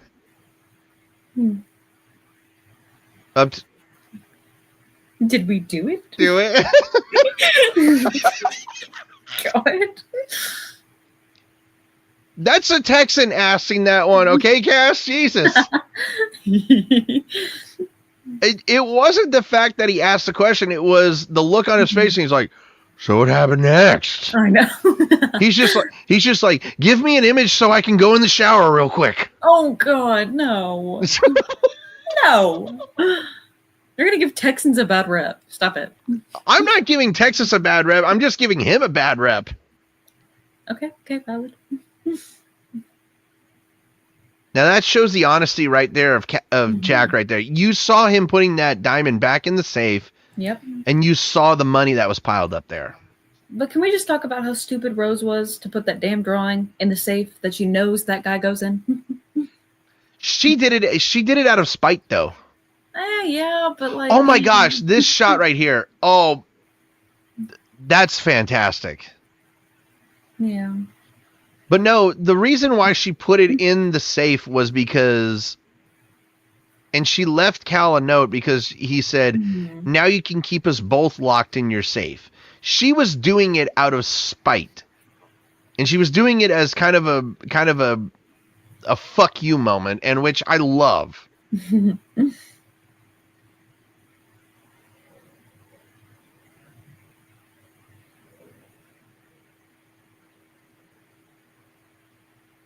Who puts lemon in their tea? Have you ever done that? I can't say that I have. I've never done that before. I've never ever put lemon in my tea.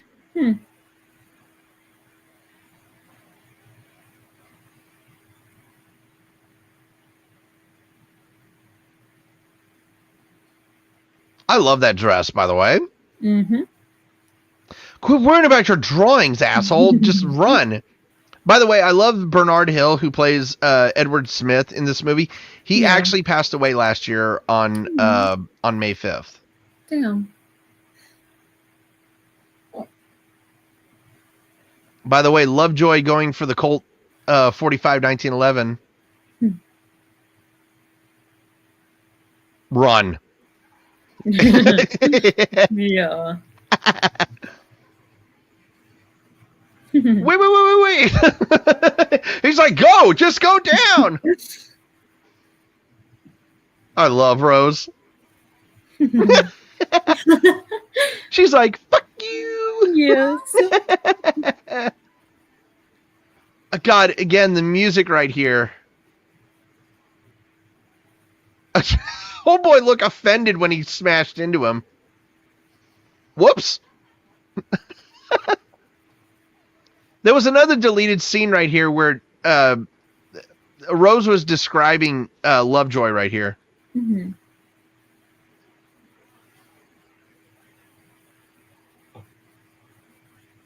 Oh, shit. Whoops. What? How? I actually forgot that there was a dead end. What the hell? Who makes a hallway that's got a dead end like that?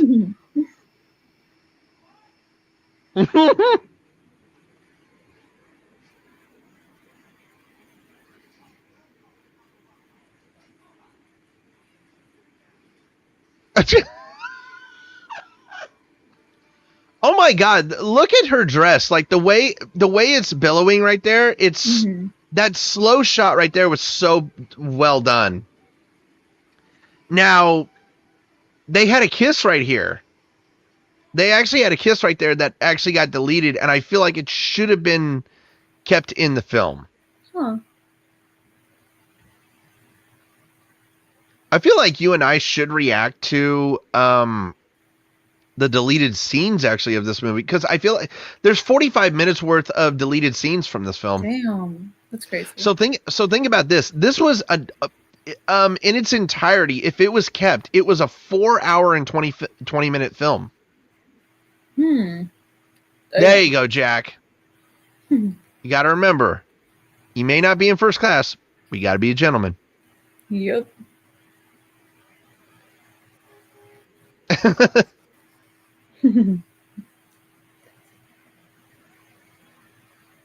She wants you to take her flower. I love Jack's face. I did too. He was shocked that she just like. By the way, did you know that Rose had just like a hungry look on her face? She did, yeah. Gosh.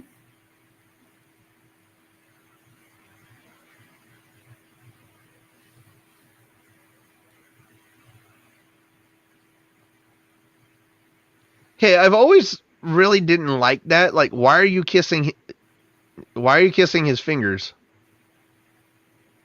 Yeah.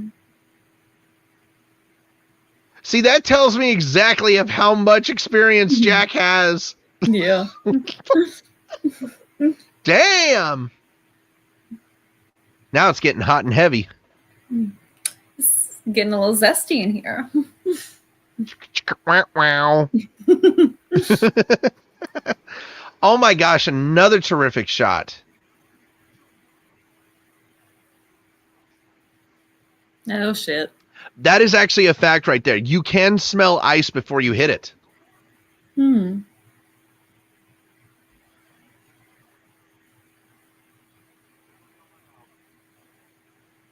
Cheerio. The Woo! iconic hand. Uh-huh. Oh, boy. Somebody had an orgasm. God. Damn. Going hot and heavy. Mm-hmm. I hope you pulled out, Jack. Oh my God. I mean, yeah. I mean, you didn't have condoms back then.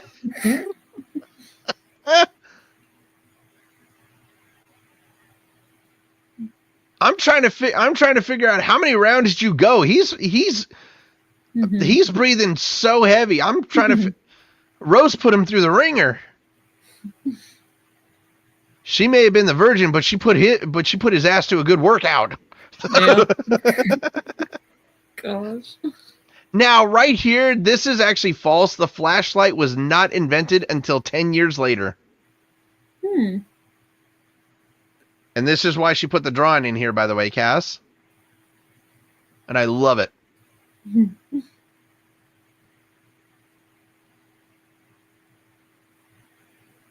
Yeah. Oh yeah, I forgot about the note. Mm-hmm. I told you. Yeah. She did it as a nice fuck you to him.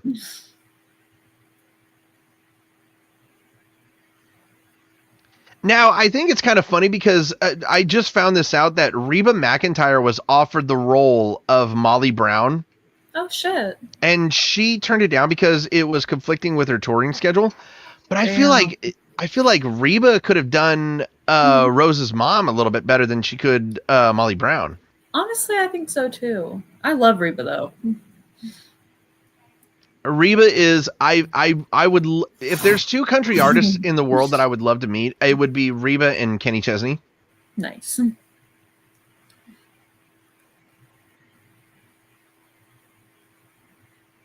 Damn, his dick was that good? Jesus Christ.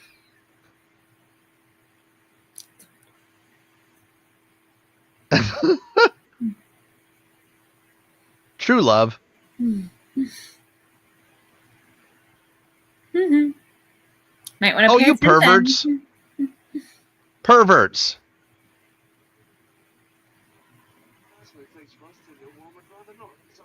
You know what? I'm in agreeing with him. No, I'm not. Yeah, if you wouldn't have been looking at people make out, maybe you would have seen it a little earlier. And this is where everything just goes to shit. Yep. Last half of the movie, second act. By the way, I need to mention that the collision, when they saw the iceberg to the collision, was only 37 seconds. And this is one of James Horner's best work, is Hard to Starboard. And there is a point in this scorecast when you hear it, it will send just an absolute chill up your spine. Damn, can't turn it no more, huh?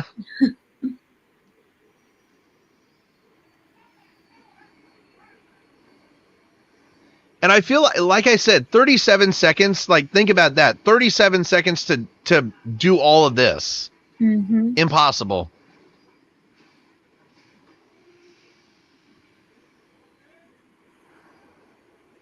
Oh my gosh, that's such a great that's such a great CGI shot right there. I don't even think it's CGI of the engines. Yeah. Oh, I just noticed this. Look, the rudder's turned. Wow. How am I can't believe it took me that long to notice that.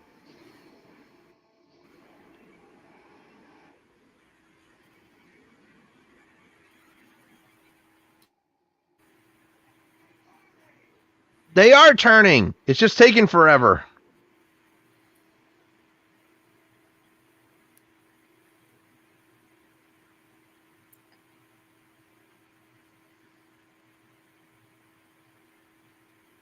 Oh my gosh. That is just a very big piece of ice. Hmm. Oh dear. Oh dear. Yeah. And now you're all screwed.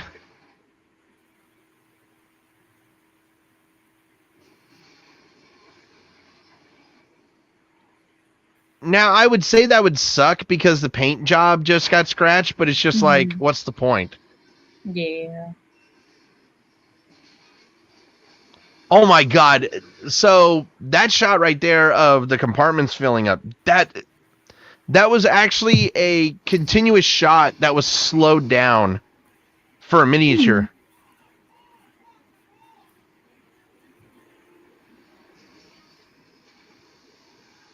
Well, there's the first death of the movies. Yep.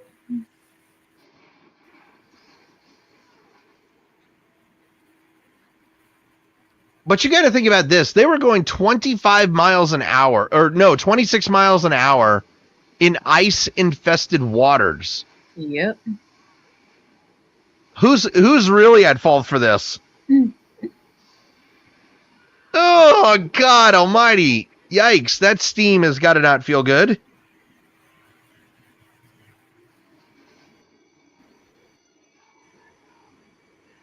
And here it comes, Cass, the part that I told you that where it sends a chill up your spine. Yep. It's coming up right now.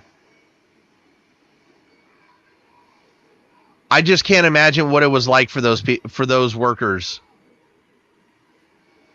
Wow. Gosh. Here it comes.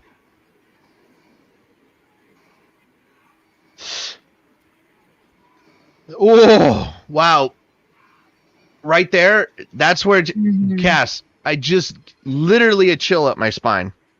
Yep. Wow.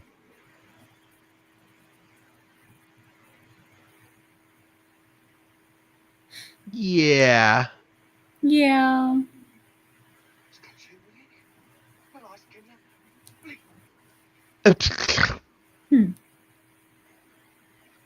I love that there was a reflection of the light from the ship on the iceberg, and then it actually dwindled. That was actually a great shot. Mm-hmm.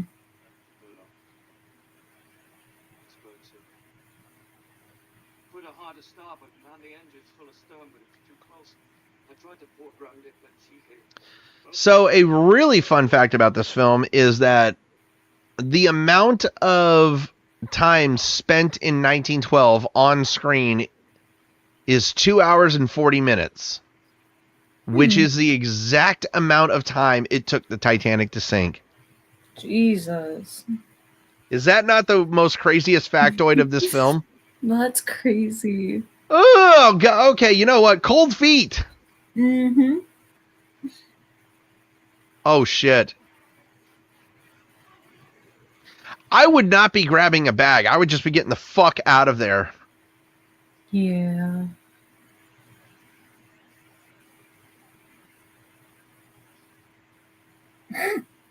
Why did he seem sort of pissed off when he said that?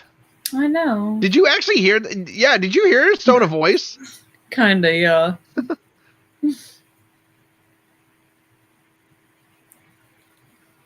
rocks are gone. That's good enough for me. I mean,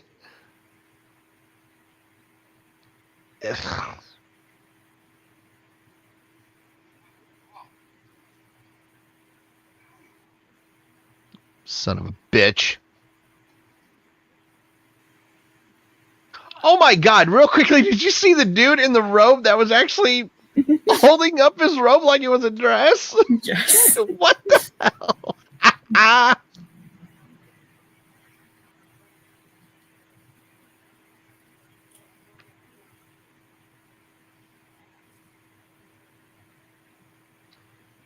So there was a deleted scene with Rose and Jack, and he said Jack was saying that everything is okay, looks fine, and it was a playful moment between her and Jack where she put a piece of ice down him. Oh God! By the way, one of my favorite lines of the movie is coming up. You motherfucker!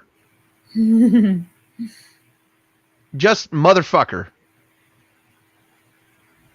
Did you see the absolute hatred in his eyes when he turned around? Yep.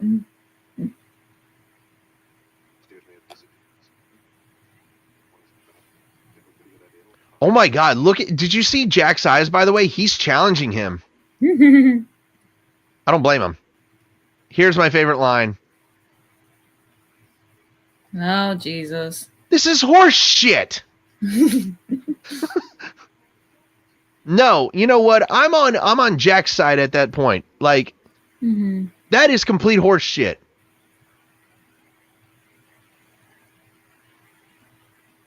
Damn. You are worse. You're worse than a motherfucker. You're just a piece of. Oh my God. I don't even know what to call Cal. Honestly. So the original line for I told you, Cass. So I have the illustrated screenplay right here with me, and see, this is why Rose is actually a villain in here, because she didn't stick up for him. So here it is right here in my. So again, I have the screenplay in my hand. When the master at arms says "coat off, mate," Jack actually was supposed to say "this is horse shit," but I feel like he said it at the more. I feel like he said it at a better time. I think so, yeah.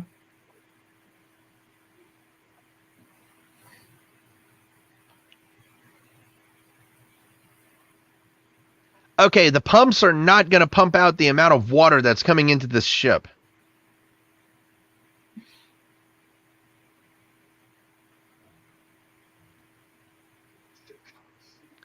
I'm just trying to imagine, Cass, exactly the look of terror when all of these men realized that Titanic was going to sink that night. I know.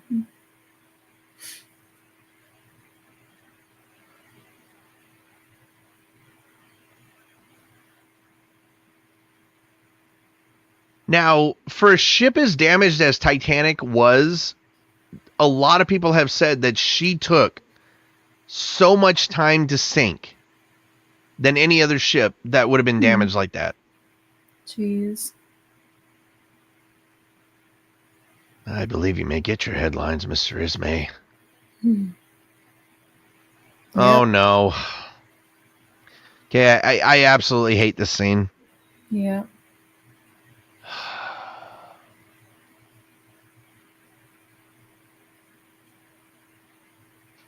Eat shit and die.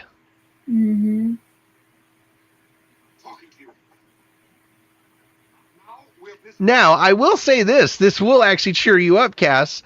In about 20 minutes when a Rose spits in Cal's face, that was Kate's idea. Oh, shit. It was Kate's idea. She forwarded that idea to James because originally she was supposed to punch Cal. Yeah. But she said, I feel like I should spit in his face so that way it shows that Rose did what Jack taught her. It was so much better. Did Cal know that she was going to do that? Oh, Billy, he did actually know that she was going to do it. James came up to him and told him we're doing a revamp of this scene. And Billy actually said that he loved it. Aww. He thought it was more poetic justice than if Rose was to just haul off and hit her or hit him. Yeah. But the scene where Billy actually was supposed to slap Rose, he said he spent about a day and a half with Kate because they were going to do the shot in about that week, and he was so scared to do it because he said, despite me being an actor, I hate the fact that this movie shows me as that type of villain. Right. And but that's a big reason why I respect Billy Zane as an actor, because him and Kate trained for the movie, trained for that scene, and they did it so well. Mm-hmm. Oh no, not that green screen again! Ah, damn it! Yeah.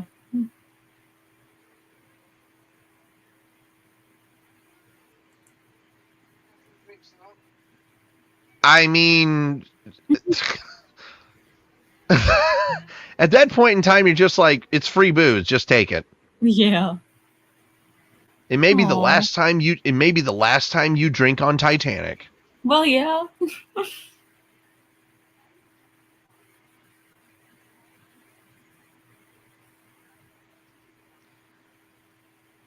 Oh my god.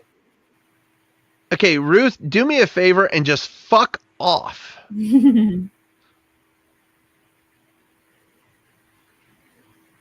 I absolutely love the outfit that Kate is wearing because it. Other than Kate said she had to train about 2 weeks to move in that dress because James was such a perfectionist that he wanted her to wear almost exactly what they were wearing in 1912, except for the corsage.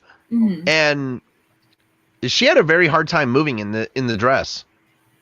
Damn. But I thought it was funny because when she took the jacket off here in about 10, 15 minutes, she said the jacket actually almost made her sink when she was actually yeah, because the jacket got so fucking heavy with water. Uh-huh. Jeez. Right.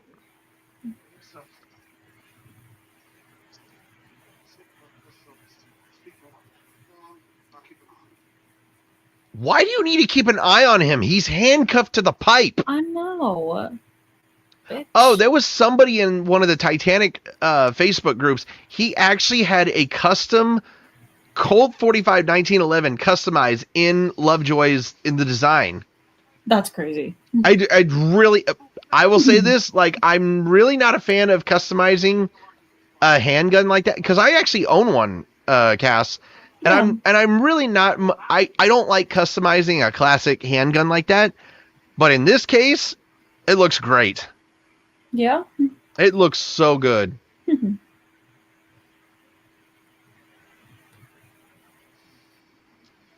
Okay, you're gonna have to take over for about a minute. Okay, I gotta go quiet here for about a minute. Okay. I think I got it. All right, people. Cass is taking over here for about a minute.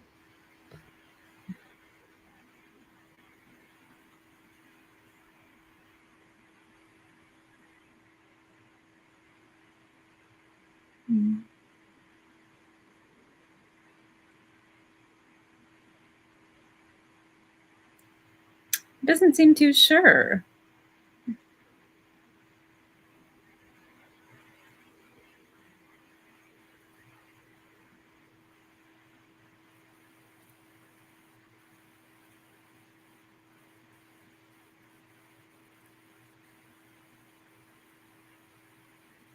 Oh, my favorite part. I love this so much.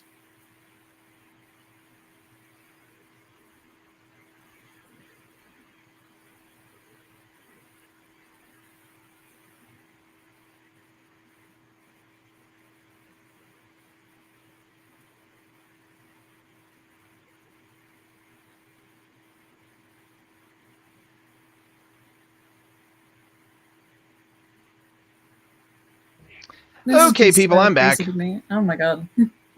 Scared the hell out of you, didn't I? Thank God you're back. I was dying out there. Oh, Jesus, were you dying? No, we're good. Okay, I'm as long as you weren't dying. Because you're now an experienced podcaster. You should know what to do in that situation. Yeah.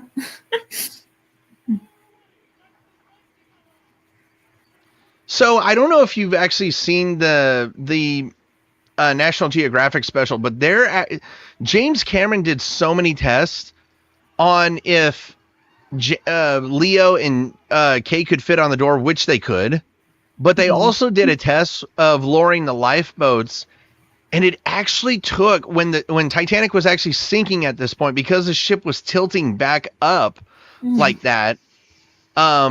and raising parts of the ship, it actually took some lifeboats between 15 and 20 minutes just to lower into the water. Jesus. That right there, that right there is just an absolute terrific shot. That was such a... First of all, there's no way the ocean's going to be that calm. Yeah.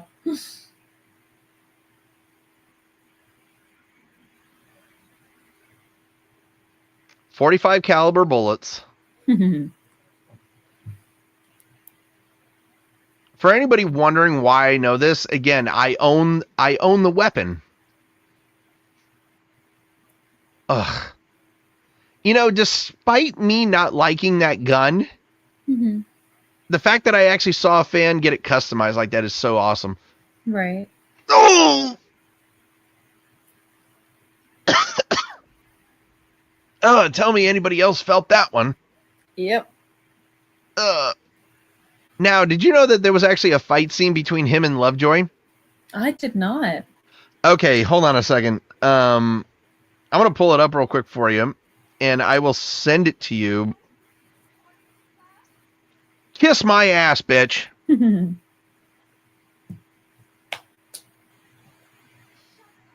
Thank you very much.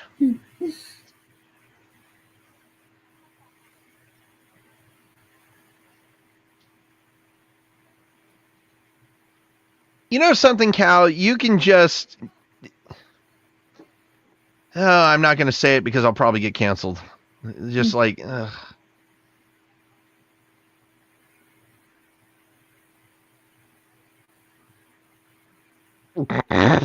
Yep.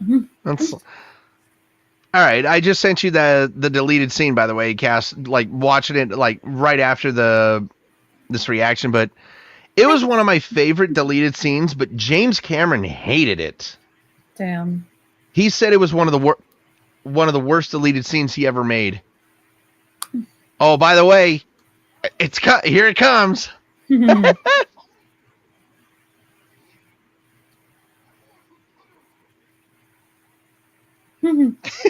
I'd rather be his whore than your wife.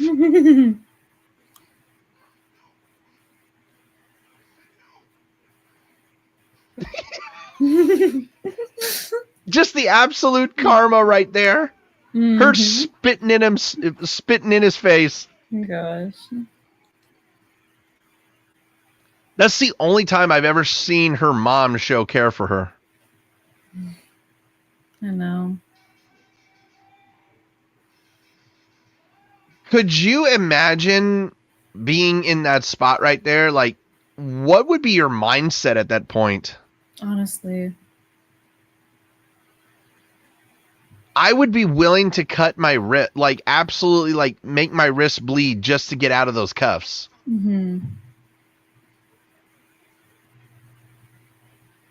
What the hell? Why did she look so offended? What the... That woman he told to get up to the boat deck looks so offended.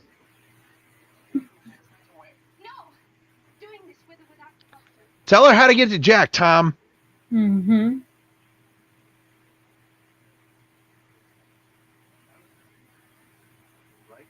let's take it up the stairs. It comes from a long corridor. Long corridor, huh?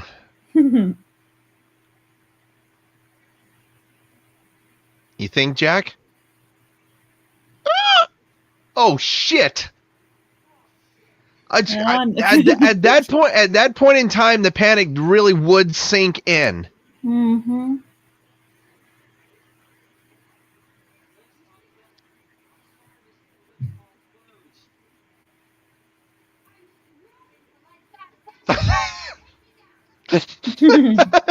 I'm sorry, the way she said it, I'm through being polite, god damn it. Yep. It would be at that, I'll be honest with you, it would be at that point where I would be hanging my wrist, like I would be hanging the chain of the handcuffs on that pipe and trying to bend that metal as much as I can. Yikes. Not before I open up. Not before I open up the elevator. My fault. That was sorry. That was a little. The way I said that the first time was a little suggestive. Sorry. Oh my god. Sorry. Cash, you know how our listeners are. Jesus. Yeah. Now, of course, the water temperature was 28 degrees, but the water that they used for the scenes here was, I think, 72 degrees. Mm-hmm. And even then, that's still a little cold. Yeah. Oh, now you want your man. Where were you? Like, be honest with me, Cass. Why the hell didn't she step up for him when he needed her to? I guess because of shock. This is why Rose is kind of a villain in this movie. But you do know about the alternate ending, right? I do not. Really? You don't know about the alternate? Okay, I gotta send you that one too. I gotta send you that one just in case. If you know, you know, you know, then why the hell didn't you speak up? Speak up, speak up. God damn it, Rose.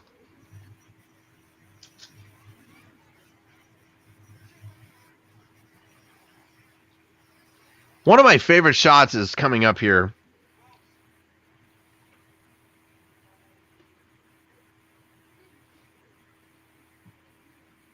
Then again, why the fuck didn't you speak up?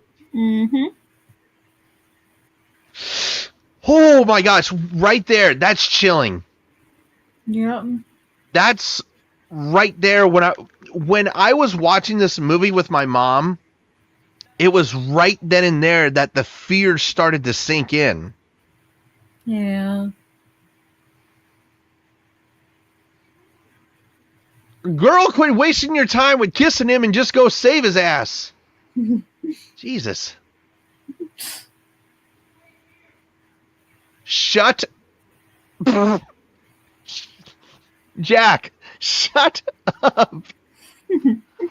Oh, did we hear? Yeah, what else? What else are you going to do? I feel like that was one of the dumbest lines of the movies.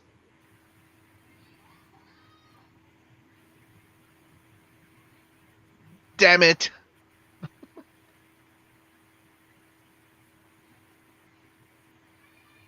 I can only imagine what it must have been like to right here. Like, could you imagine what it must have been like for somebody to be in those hallways at that point in time during the sinking, with the water rising, and they're going... This scene, that scared the fuck out of me as a kid. Mm-hmm. That absolutely scared me. No, thank you.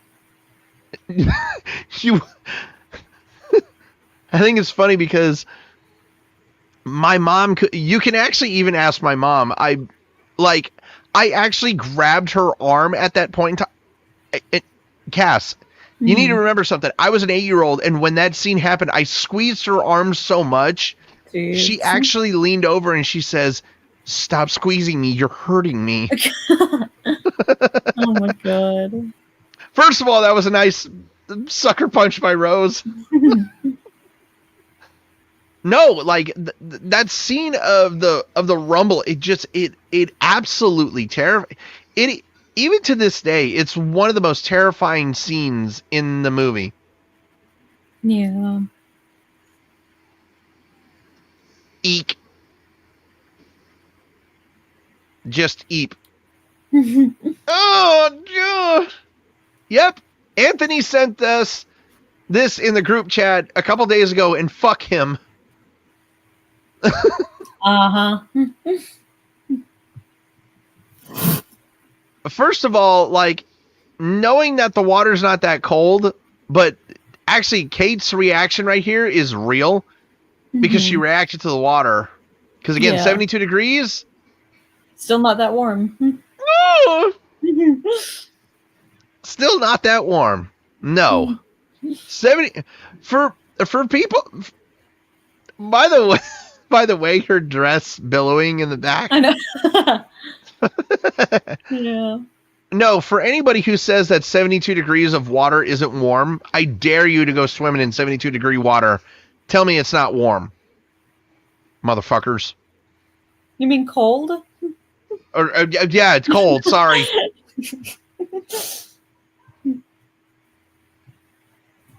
I was going to say, you have no Yeah. choice. You have to find out right now. Mm-hmm. Yeah. First, I like that. Like, her trying to swing the axe, and then Jack's like, wait. Yeah. You need to swing that. You need to swing that a couple times. Oh, God. Oh my God, that's me. Is that really you? That probably would be me if I was in the situation, yeah. By the way, pay very close attention to this axe and Doesn't she cut him? watch where it hits. What, Cass? Again, Yeah. pay very close attention. Watch where it fucking hits.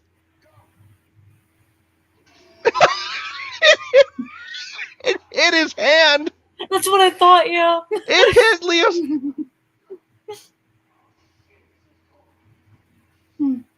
Now, do you want to know something about Jack's or about Leo's reaction right there? That was Yeah. genuine. That was actually one of the most genuine reactions ever. I have the screenplay right here. Do you know what he was originally supposed to say? What? He says, shit. Excuse my French. Ow, ow, ow. That is cold. Come on, let's go. He strayed so far. Oh my God.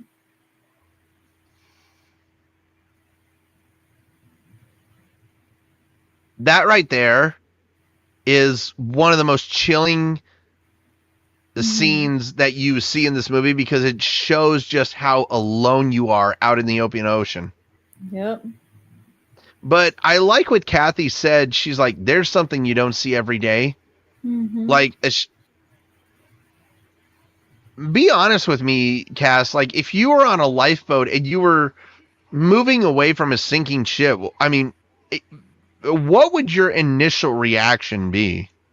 I'd probably start crying. I would feel such survivor's guilt. You sure you wouldn't pull your phone out and post it on TikTok? Oh my God. No, be honest. Like, be straightforward with me. If Titanic had happened during the time of, Yeah. oh my God, real quickly. Damn.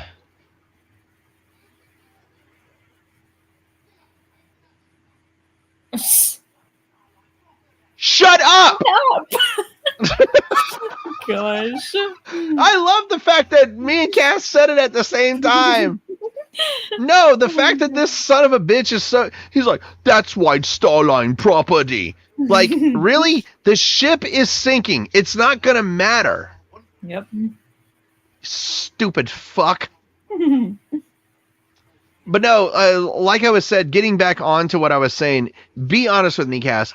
If this had happened during the time of social media and TikTok, there would be so many people with phones on those lifeboats. Every single person. And it's just like, I'm doing this for the views. Mm-hmm. Nah, if that... I will be... Why is that not an exit? Why can't you let people jump out and try to get out? No.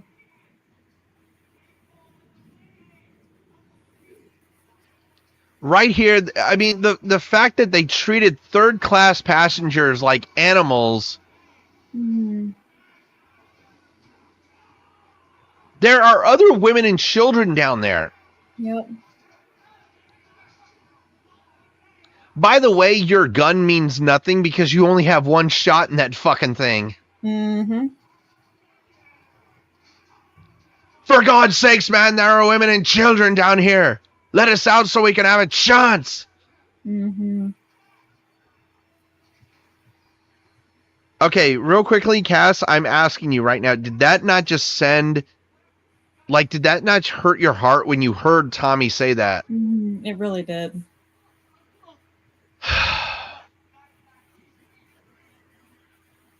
So a deleted scene right here. there was a deleted scene right there where the girl that Fabrizio was dancing with in the dancing scene, Yeah.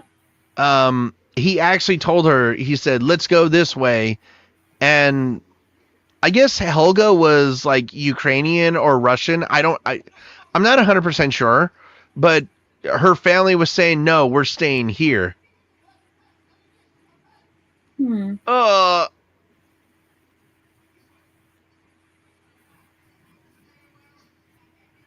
How much axle grease did that dude put in his hair? Open the gate right now.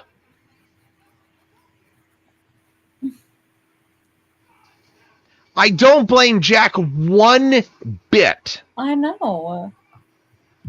I think this would have been me right here. Yep.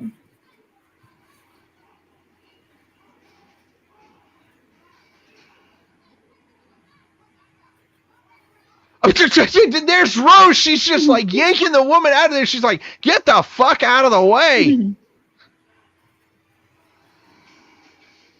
I really wish this would have been what most third class people would have done in this. Yes. I mean, wouldn't you have done that, Cass? Duh, obviously. Did you just say "gah"? I said duh. Oh, I thought you said "gah." Gah. Jesus. My fault. I've had too much alcohol. Lovely. No, I actually thought so. The funny thing is when she said "gah," when I thought she said "gah," that reminded me of a 2.5 Men episode. Oh my god. No, tell me you've actually seen 2.5 Men. I was just watching that earlier. Were you watching that? I was, yes. Oh my god! So there was an episode where where Charlie was concerned about him and Chelsea that she didn't attain an orgasm during sex. And first of all, I will say this, guys: if your woman doesn't get an orgasm during sex, it's fine. You just gotta work on the foreplay, okay? But no, there was a point where Charlie said, "I didn't hear the gah." Good lord. I know. There was never an eyewitness that night that said an officer shot a passenger. And James Cameron actually said that the scene with Murdoch when he committed suicide, I know there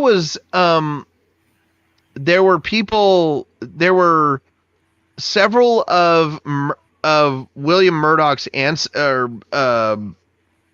relatives who were in the theaters at that time, and they considered that a severe insult, which I agree with. Yeah.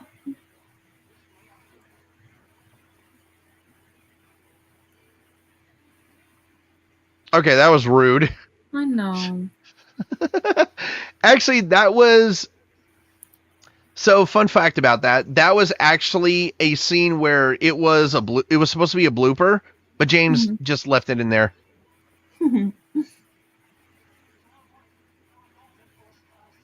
Shut up! Music to Drown Boy. Now I know I'm in first class. Like, seriously, dude? Who gives a shit? You are such a cock. Yep.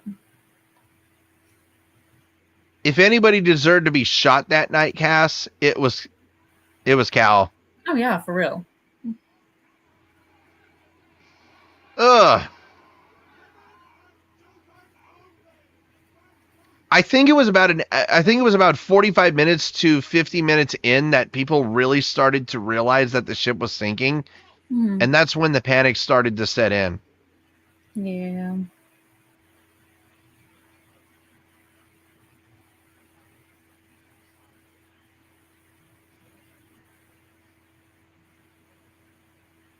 You want to know the fun fact is that they don't look one bit shocked that Jack got out of handcuffs.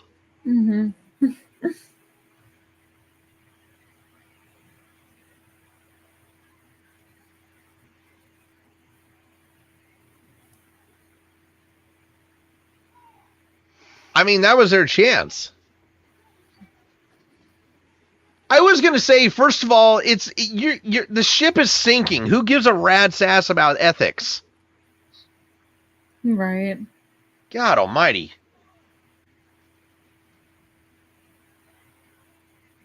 You fucking coward. So, J. Bruce Ismay, I will actually give you a little bit of Titanic history, Cass. J. Bruce Ismay never, ever he never lived this down about getting on a boat. Uh-huh. And, hold on a sec, let me look this up, because he died in 1937. And I thought it was funny because he spent the rest of his life in misery. And I feel like it might have been survivor's guilt with him, but it's just like Ismay had as much, I think he had as much right to live as anybody else on that ship. It's just like, if the officer's not going to stop him, then why should anybody else care? Yeah. Rose knows that's a lie. Yeah. So, by the way, I want to remind you, there was an actual Jay Dawson in of the sinking of the Titanic. Hold on a second. Let me make sure I have this correct.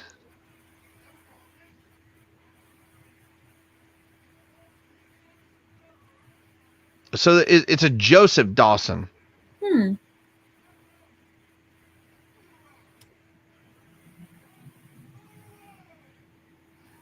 Oh boy. I'm going to warn y'all, this is actually one of the scenes that just absolutely tears me up. Now, I appreciate Cass not judging me for this, by the way. Now, the fact that you can see their breath, it says, just tells you just how cold it is there in Mexico. Yeah.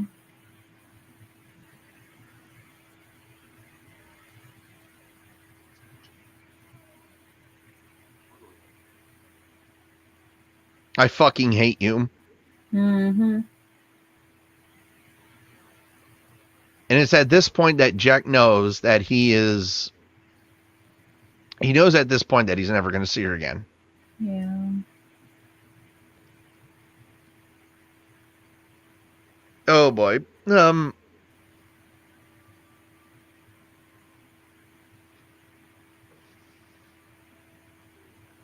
And this is why I say that this is an amazing film, because the music does make you feel. It really does. That is a terrific shot right there, by the way. The rocket taking off, and then Leo right there. He's almost in tears right there. Oh God. You stupid bitch! Duh. She had a chance. She really did.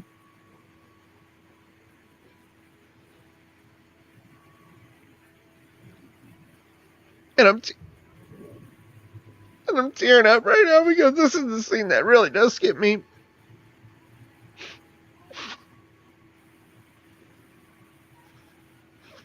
God.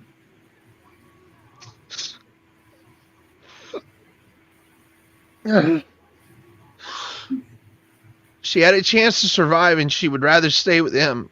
Woo. Oh my gosh. Woo. A lot of tears just flowed.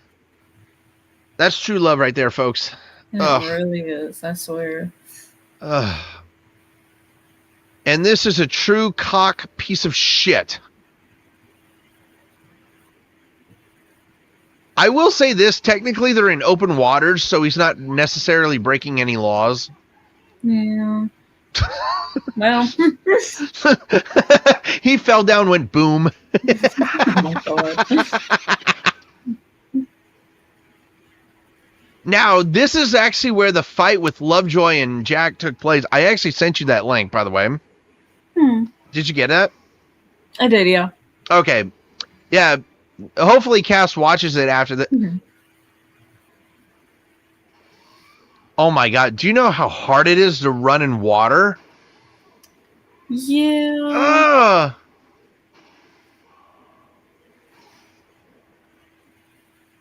Out of bullets, motherfucker. Yeah, you're in Wawa. That's why you're all wet.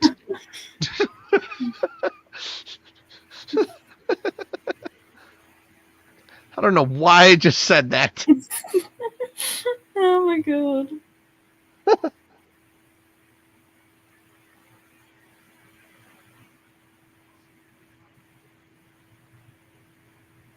That's what's so funny is that he put the diamond in the coat. Mhm. Now, see where Jack's hair is all wet? Yeah. That was from the deleted scene. Oh shit. That's, see, like, did nobody ever question why Jack's hair was so damn wet?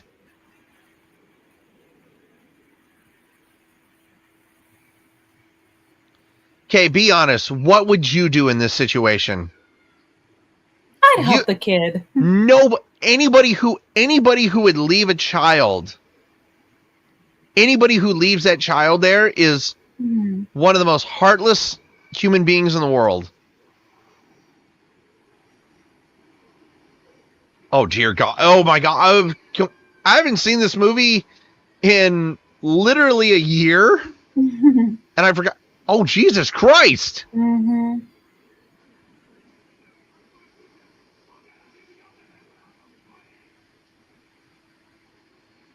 Don't lose your temper. Dumbass. They were trying to save him. Going the wrong way. Yep. Shit! So I'm going to assume that I just witnessed a father and son die. I mean, yeah. So Leo and Kate said that this scene right here, they said that they should have asked for stunt doubles right here and then, because first of all, oh yeah, right there, hitting the fence, that it wasn't necessarily made of steel, but I'm just like, with the water coming at you with that speed. Oh yeah. First of all, I'm really glad that I'm not epileptic right now. Well, yeah. Be honest with me. Like, if we were watching Pokemon right now, and like if this was a Porygon episode, I'd be flopping around on the ground like a fish. By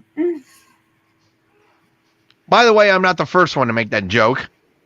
So for everybody out there who's criticizing me, I'm not the first one. Family Guy has made worse jokes.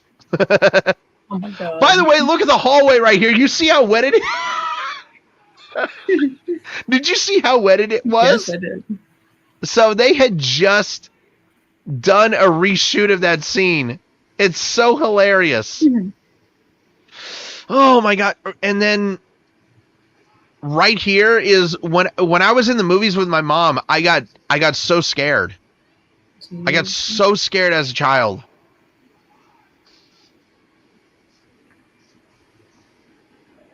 You son of a bitch! Then reach. Why couldn't he reach down? I'm just asking myself right now, Cass. Why couldn't he reach down?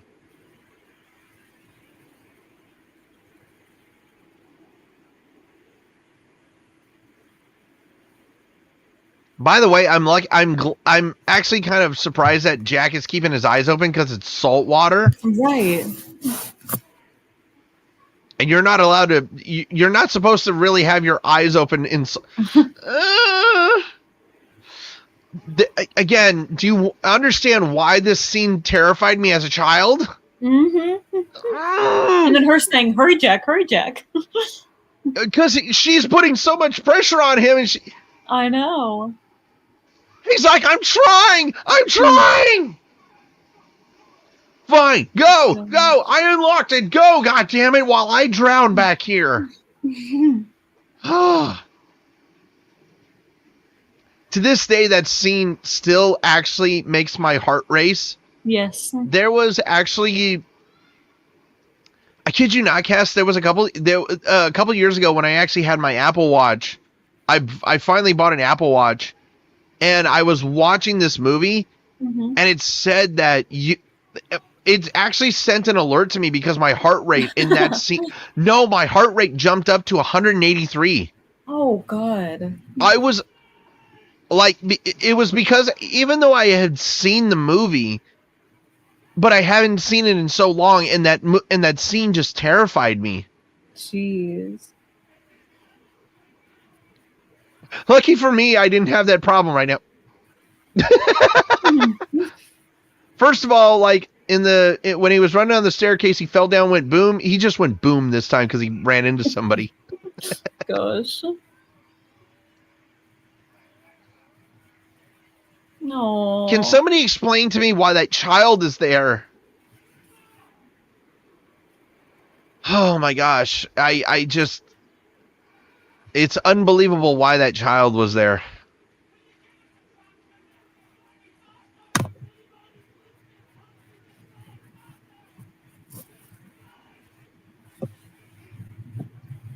There you go. Mm-hmm.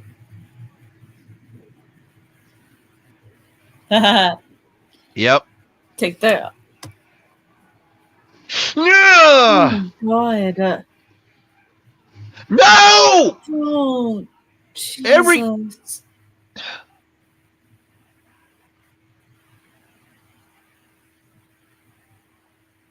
Every time it literally gets harder to watch that. Yep. Tommy did not have to die. Oh, Jesus Christ.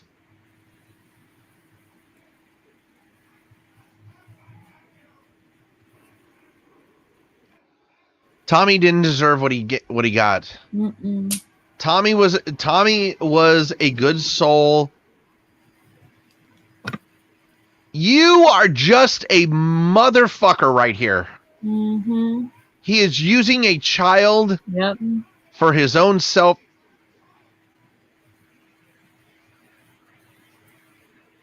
Good God. Do me a favor and put a gun in your mouth and blow your brains out, please.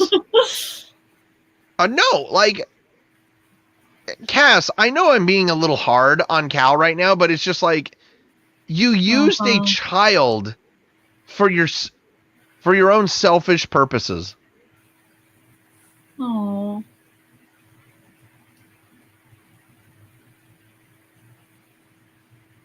By the way, look at the glass right there. That's just gel. Yeah.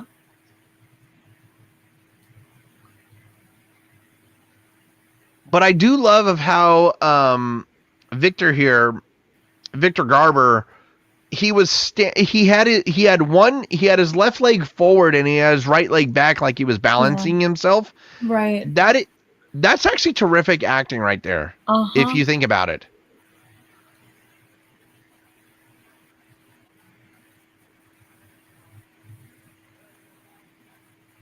Okay. First of all, I like that. We're prepared to go down as gentlemen, but we would like to get drunk. I know, now that you said the balancing thing, I was looking in the background and there were like other people that were like wobbling. I never noticed that before. Yeah, so the scene where Garber was standing like that, I mean, that's just a sign of a terrific actor where you know that the scene is supposed to be like tilted and you're balancing and you're going like that. You're basically trying to balance yourself even though you're trying to imitate it. Yeah. That's just a sign of a great actor. And every actor and actress in this film who played a significant role was absolutely fantastic. Yes.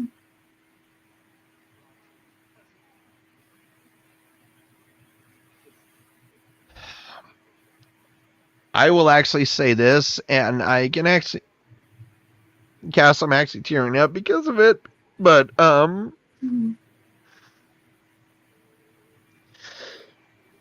none of the none of the band members survived tonight. That night, they all went down with the ship, Jesus. and it was documented that they did play this, and the fact that they gave their lives to try to keep the peace.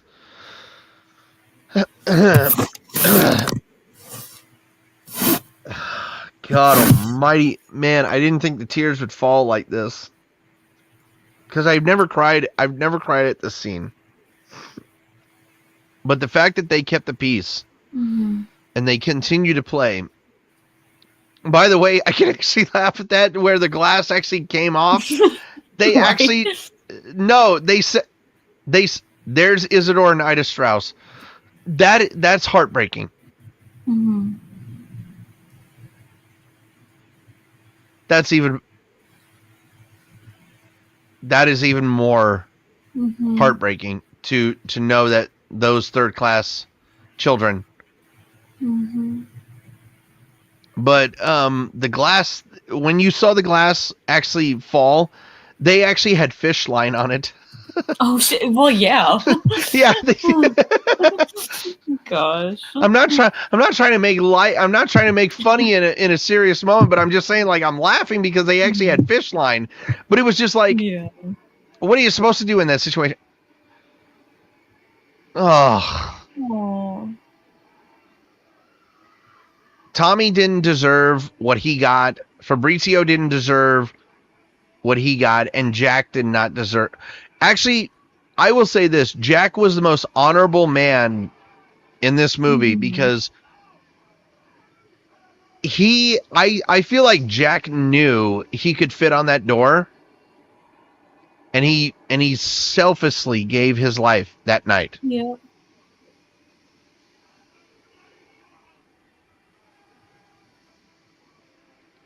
Now, I feel like this is funny because you're part of the Batman series on Instagram, of course. Yes. So, did you know that Jared Leto was considered for the role of Jack Dawson? I did not. So, I will say this. I don't know if you agree with me or you disagree with me on this one, Cass. Jared Leto is by far one of the worst Jokers in live action adaptation in history. If I disagreed with that, you'd have full range to smack me. Okay, I will. Okay, I know Trent is listening to this. Here's the thing, Trent. She gave me permission. Oh my god. No, I did not like it at all. That's terrible. Oh god. Oh, I want to say that is how Captain Edward Smith went out, on his own terms. Because I know Captain...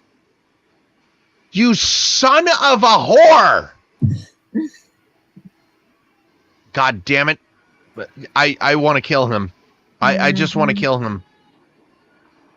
Just die already. And there he is standing on the lifeboat. Like, seriously, you're just a son of a bitch.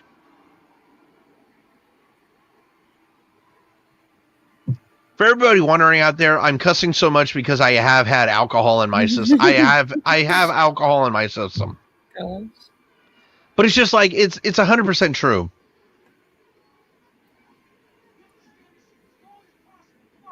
That was not the smart move, in my opinion. I don't think staying on the ship as long as possible was a smart idea. No, I would say get into the water and then try and get as far away as possible. I understand that the water was 28 degrees that night, but I would rather, if I saw a lifeboat that was very close by, Yep. I would be willing to jump off the ship and swim to it and try and live that night. Now, this right here was false, where you saw John Jacob Astor. Yeah. He was actually crushed by the first funnel of the Titanic. Geez. Wow.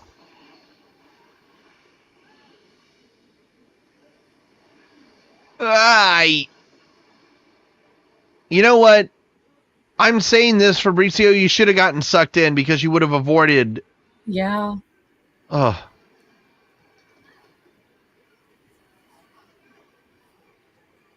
Oh. I don't understand how that guy survived, by the way. I know. Oh, no. Oh, no. This is... And here comes Fabrizio. Oh, my God. He didn't deserve this. Oh, God. No. Oh, ugh. He didn't deserve it. Nope. He just didn't deserve it. You motherfucker. Swear.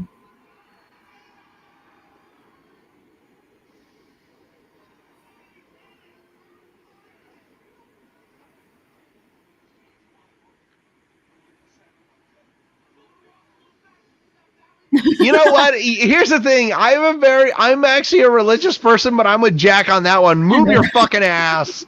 I love that line so much. You want to walk a little faster into that valley there? Okay, this shot right here was actually a miniature, if you can't tell. That's a terrific CGI shot right there. Okay. I'll be honest with you, Cass. Jumping off the stern of the Titanic when it's raised like that, do you know how painful that has to be? Yeah. They actually said that if you jumped off the ship with the life vest that you had and you jumped off on the stern, it probably would have broken your neck. Mm-hmm. Now, this is actually the pastor. I think that they said, I can't remember the name of him, but it was a pastor of the Titanic, and he stayed on the ship to give the final prayers. And it's just like, I'm not a highly religious person. I am a religious person, but for somebody to give their lives, for somebody to just selflessly give their lives just to give people their final words, that should say something. Yeah.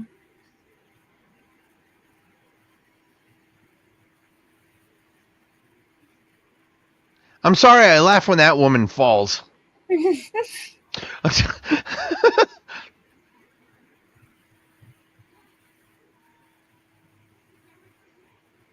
Shut up! Really?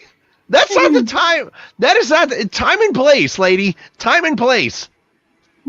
Oh my God. I know.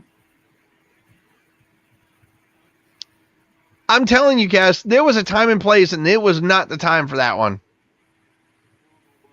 Yeah. No, not that one. Oh, that freaked me out like the doll face in the beginning of the film.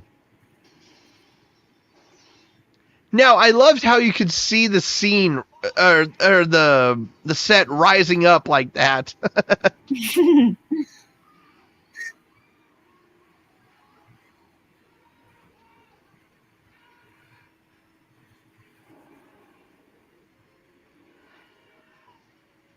So, fun fact about the actors here is they are wearing they're wearing like ball bells to make them move. Jeez. Really? We really needed to see the maid's undies?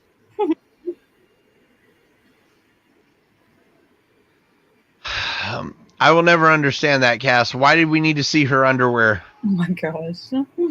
Oh my God, I'm looking at the jump right there.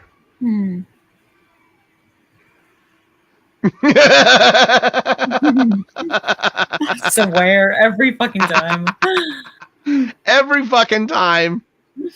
The Gosh. propeller guy.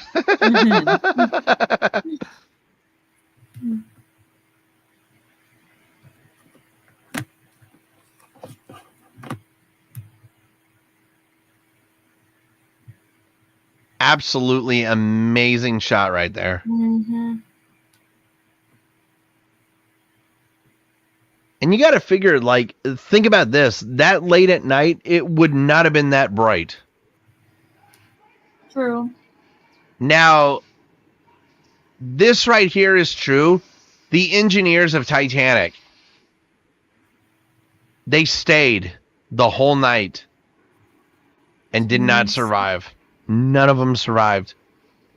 Now, real quickly, remember the scene that I sent you of Lovejoy's fight? You see how he's bloody right there? Yeah. He's bloody because of Jack. Damn. And he, oh God, he fell through. He fell through. Yep. Wow. Oh God. Imagine falling on all those people. Oh my God. I swear. The deaths. It would have been just so much easier than freezing to death. Think of the wave when that piece of Titanic collapsed. Mm-hmm. Think of how big that wave must have been for the lifeboats.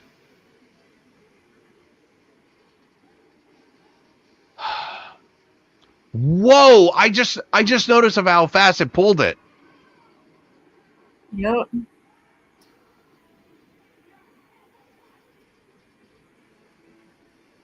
I love how Jack is just on it. I know. He knows when to go.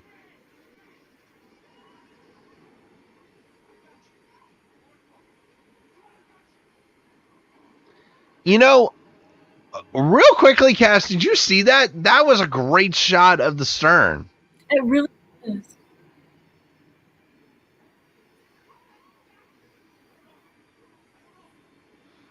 Okay, first of all, I love the question that she asked. What's happening? Like, he is supposed to really know. Yeah. Oh. Gosh. Okay, the people that are falling right now, I'm just like, oh, that's just, Jeez. you know what? That fall right there, it wasn't as funny as the propeller guy. It was just, Yeah. oh, by the way, I'm sorry, that was funny. She just let go. Yeah. That fucking bitch just let go. I don't know. This is it. Mm-hmm.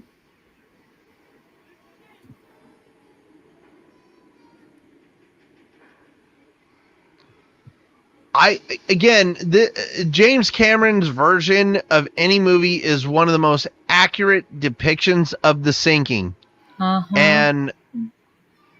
But you have to think, when the lights went out, it was pitch black. Mm-hmm. Oh, good. I just noticed the dude who just hit the bar right there. Yeah.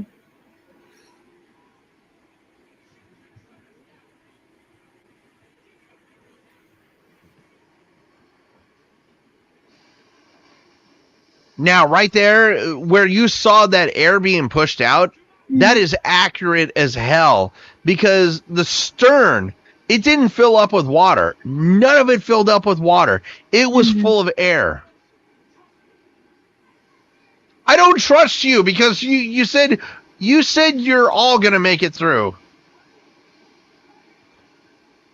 Okay, take a deep breath. Yeah, see if you can survive this. Cass, I actually took a deep breath when Jack said to take a deep breath, and I was 5 seconds away from making it to the top. And then he just gets sucked down. That's another reason why I'm wondering why Jack survived for so long.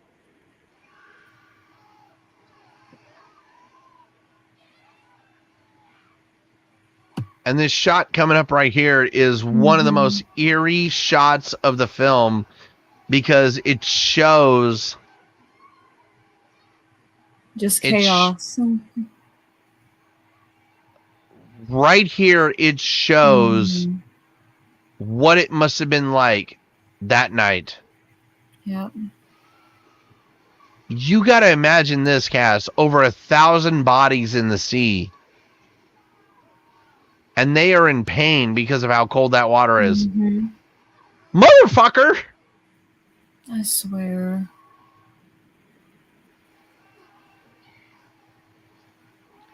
I'm still wondering how he found her. I know. And then he just like, he knocks the fuck out of this dude.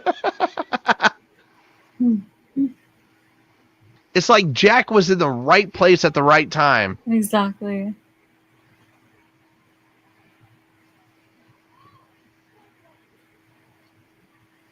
I'm telling you right now, it is so cold. And I can attest to this because I've actually put my hand in that water. And I can only imagine the pain that people went through. Cass, I feel like you and I have got to go to the Luxor to go to the Titanic. No, actually, you know what? I feel like you, me, and Trent have got to go to Vegas, go to the Luxor and go to the Titanic exhibit and just put our hands in that water. Yeah.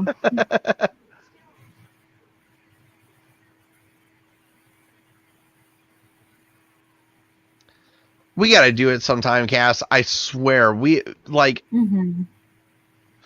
I'm probably going to get on with another airline here soon at the airport. So I will fly out to where you guys are and I'll fly out to Vegas and we just no, I'm serious, Cass. We got to go you,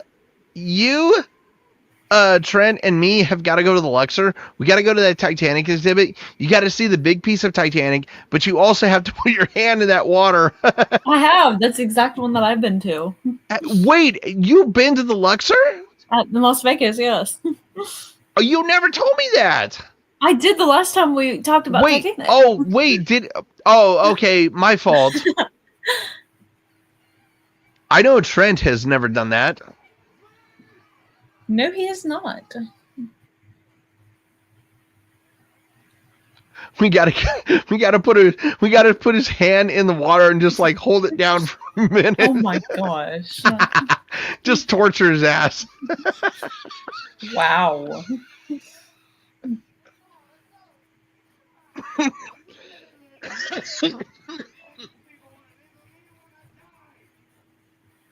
Now, Molly Brown this night, she was a philanthropist.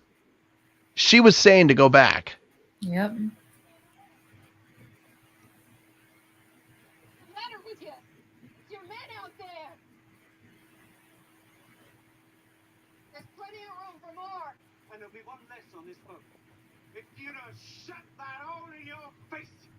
How about I knock you the fuck off that lifeboat and you can fucking freeze to death in the ocean, asshole? Jesus Christ. Right there, it showed that Rose's mom had empathy. She could not stand to hear the screams.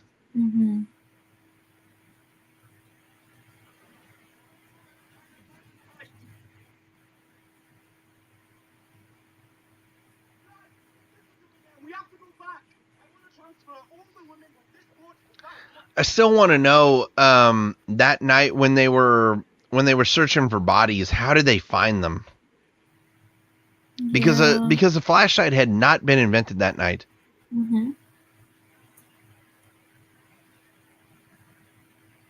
So I actually looked this up, and Leonardo DiCaprio has died in 9 movies that he has done. Damn.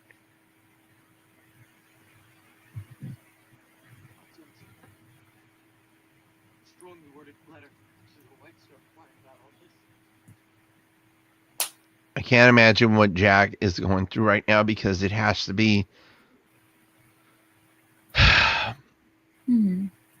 It has to be just absolutely excruciating pain. Uh-huh. Because both Cass and I have had our hand in that water at the Luxor. And if you've ever done the Luxor, if you've ever done the Titanic exhibition, it doesn't matter where it's been. They have a puddle of salt water that is temperatured to 28 degrees, and you can put your hand in there. And like I said, Cass and I will tell you how much it hurts. Imagine being in that water for 15 minutes and being in... Cass, I feel like 15 minutes in that water would be just the most excruciating pain you could ever go through. Yeah.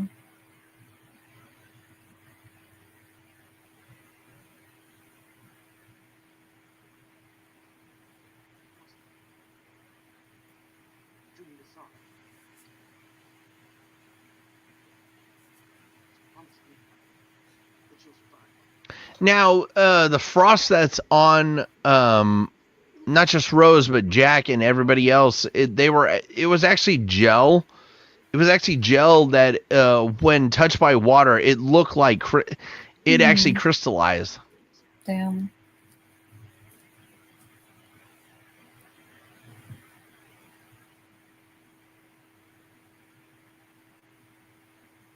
Never let go. Well. Shut up! Yeah, damn it, Cass. Listen, okay? Okay, I'm listening. Let me get back to you on that. Oh my god. Cass out here saying, listen, and I'm just listening.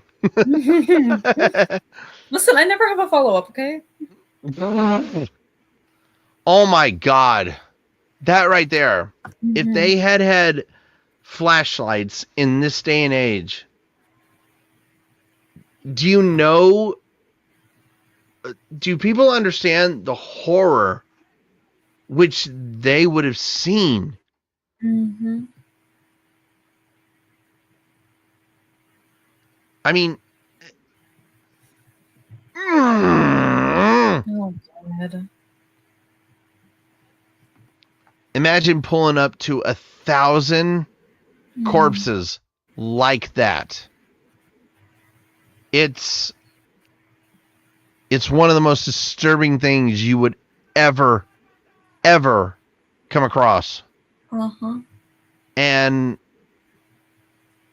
I think a little over 400 bodies were recovered. That is terrifying. Yeah. That is the most absolute horrifying thing to ever see in this movie. It's awful.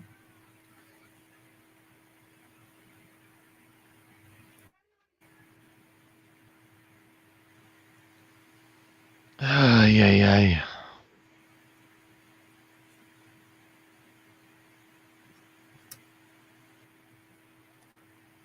I love that she's singing the song. I do. I actually love that too, because her body is currently numb with just frostbite. Yeah. Now that is a great shot right there. That was not originally shown in the original shot of the Milky Way.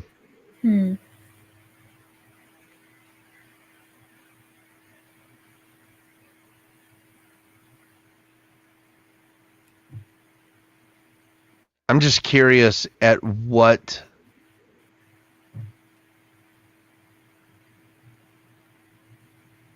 I'm expecting. This is exactly what you would hear after being in the chilly air for that long.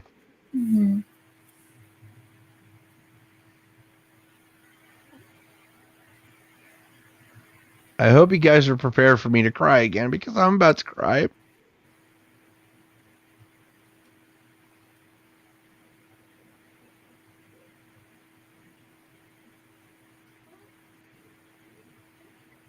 Oh my god.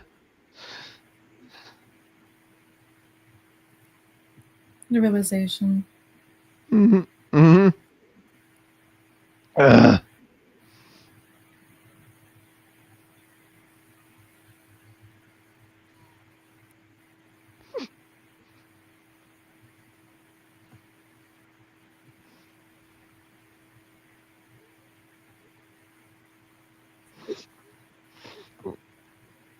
Oh my god. Oh my god. Yeah, here come the tears.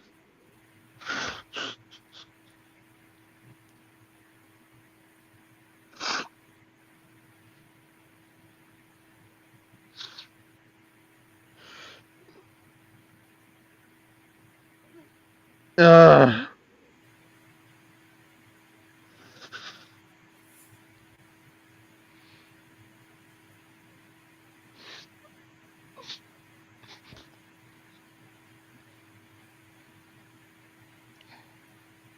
I'm gonna say this right now. He sacrificed himself. Mm-hmm.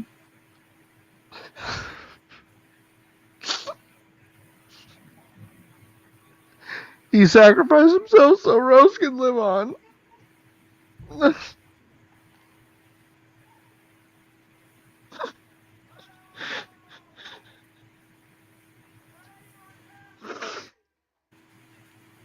Oh my god.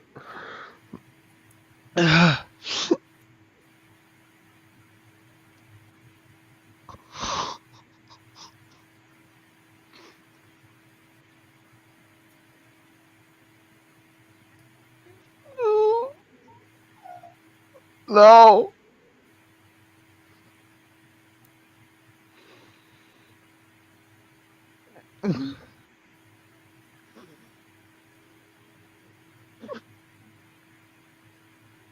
That had to be the hardest thing anybody had to do. Mm-hmm.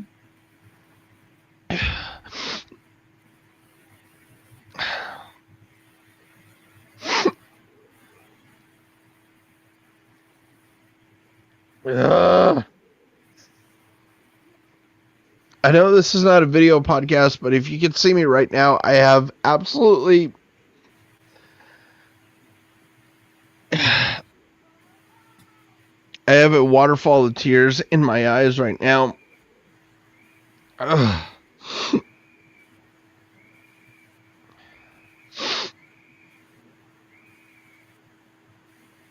Rose kept his promise. Mm-hmm.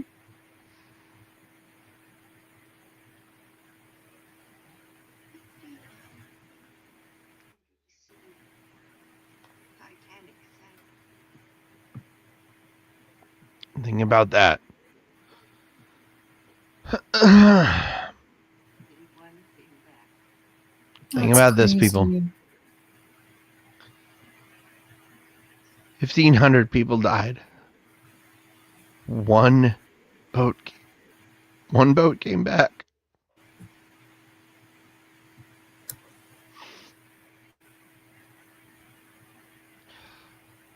I swear to God, Cass, people are gonna think I'm a fucking crybaby after this, but No, I'm they're just not.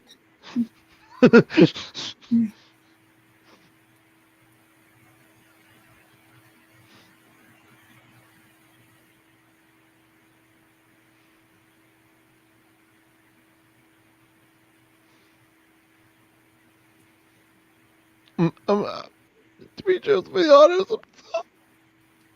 I'm still in tears right now. Gosh.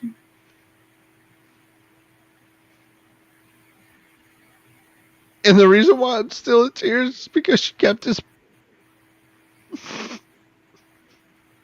Hang on.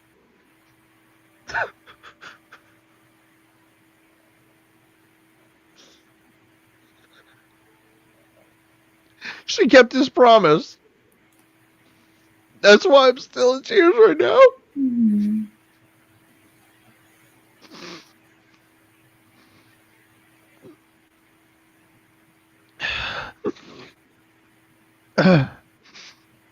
If you guys could actually see a video podcast of us, you would see of just. I'm not even being funny right now. You would see of just how of how many tears I've been shedding right now because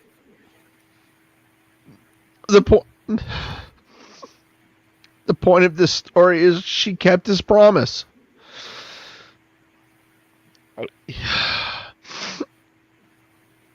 The reason why he held his hand out, she was worth it.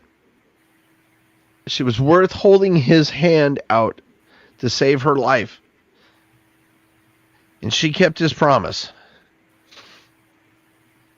Oh my God.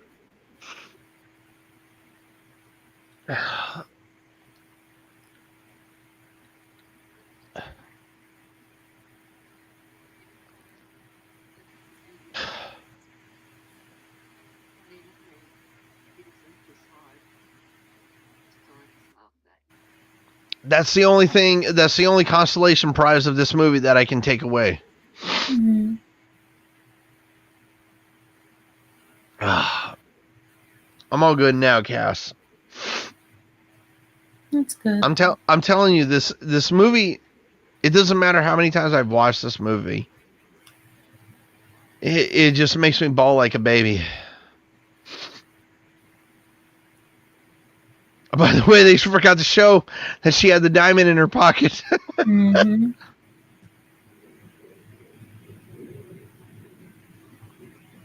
Yes, there is. Dig deeper. You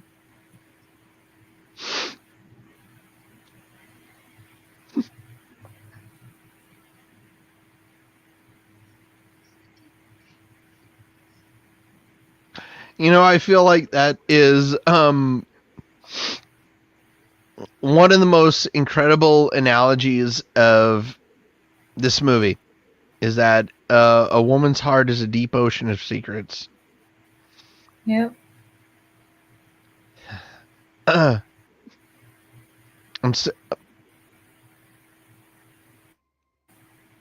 Cass, right now I'm still tearing up. I'm still like crying right now.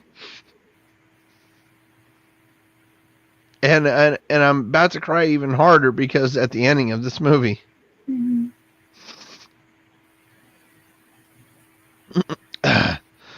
Whew.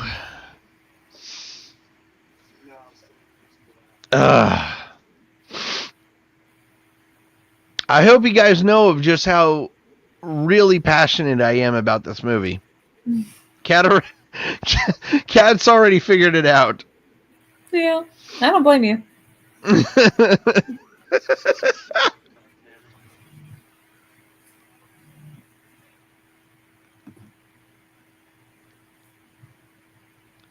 So the alternate ending of this film saw Rose throwing the diamond off the ship, but everybody on the ship that she told the story to was able to see the diamond first. Oh. Huh. But she came back to the place where everything happened. Yep. And she put it back where it belonged. Mm-hmm.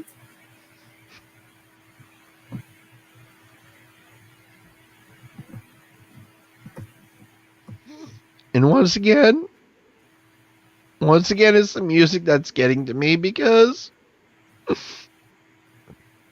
hang on.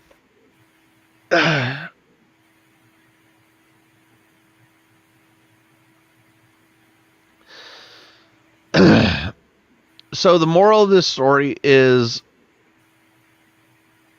it's not about living, it's about making life count when it matters. And I feel like that's how everybody, and I feel like that's what James Cameron was trying to do. Yeah. Teach everybody.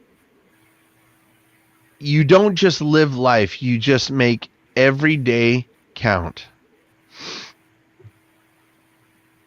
And I will say this about Rose, she's a selfish bitch because she could have left that to her family. Yeah. Because they could have sold it and they would have been set for life. Uh-huh.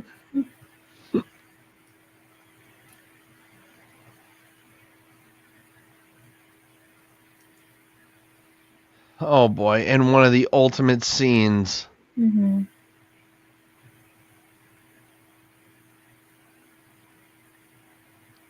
One of the ultimate scenes of the film. And again, Cass, I'm saying this, it's the music that makes you feel. Yeah.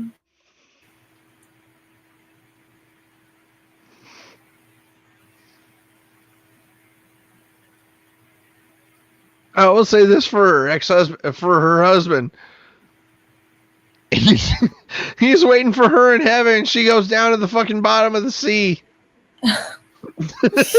Gosh. But you know what? I feel like this was the better ending. Mm-hmm.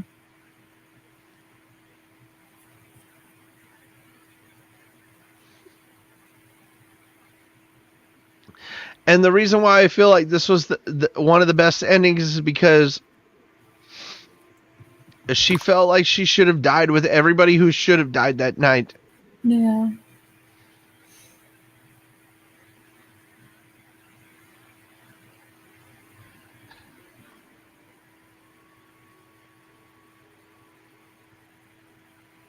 And the worst part is there's Cora right there, and there was a deleted scene with her, with her death.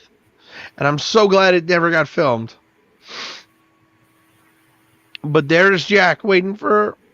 Waiting for...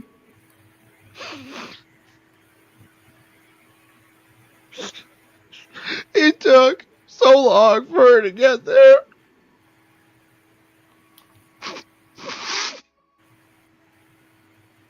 It took her a lifetime to get there, but she got there.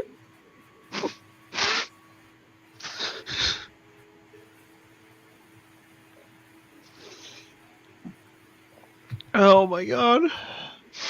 And I felt like that was the ultimate ending. Mm-hmm. Oh god.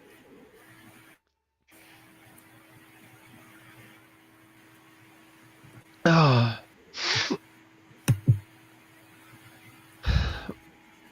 And of course we have the credits here of one of the greatest songs ever made. Mm-hmm.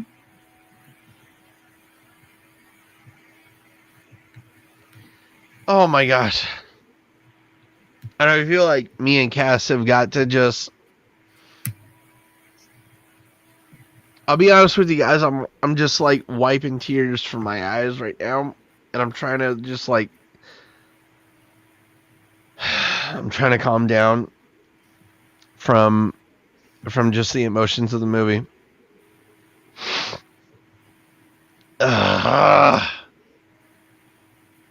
But I'm just like, I'm so glad I got to do this with Cass.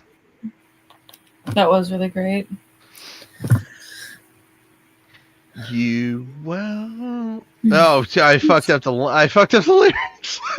My God, you had one job. I had one job. I had one fucking job. Jeez. But I feel like it's on me and Cass to like just listen to this song right now because it's one of the most it's probably one of the greatest themes to any movie ever made. Mm-hmm. I'm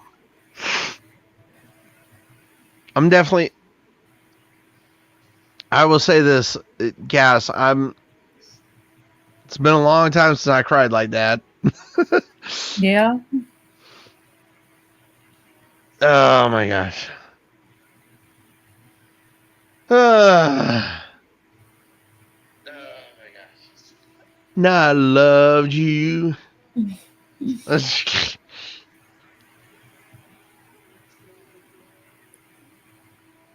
Oh my gosh, this is just one of the best songs ever made I will say this, for a movie, this is one of the greatest themes ever made. Mm-hmm. Does go on. Here I am trying to sing and I'm not doing a good job. Gosh. Oh my gosh. But real quickly, I just hope you guys have enjoyed this commentary that me and Cass have done. Woo. Cass, I will be honest, like Cass was adamant about this movie. Ask her. She'll tell you. She was adamant about this movie. She wanted to do this movie. Hell yeah. Oh, here we go. You're here. Sing Oh, it. come on. Preach Come it. on, Cass. Cass does not sing on camera. I know that my heart will I got my flashlight and go everything. on.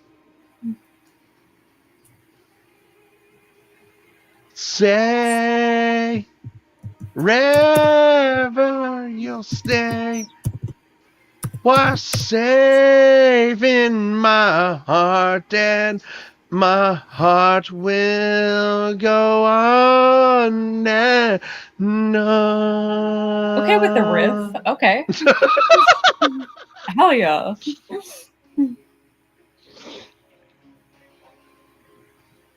I will say this: it's emotional to listen to this song every time I watch the credits. Oh my gosh. That is by far the greatest Celine Dion song that she ever made. I'll be honest with you guys. Like, Cass is gonna be surprised. I'm still in tears right now.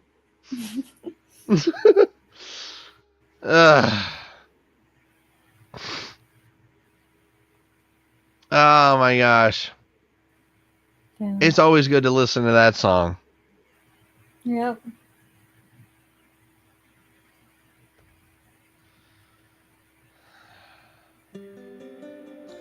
Alrighty, everybody. That is Titanic. That is our reaction to this episode. Oh my gosh. Hold on a second. Let me try to... I gotta try to compose myself here a little bit because I'm still in tears.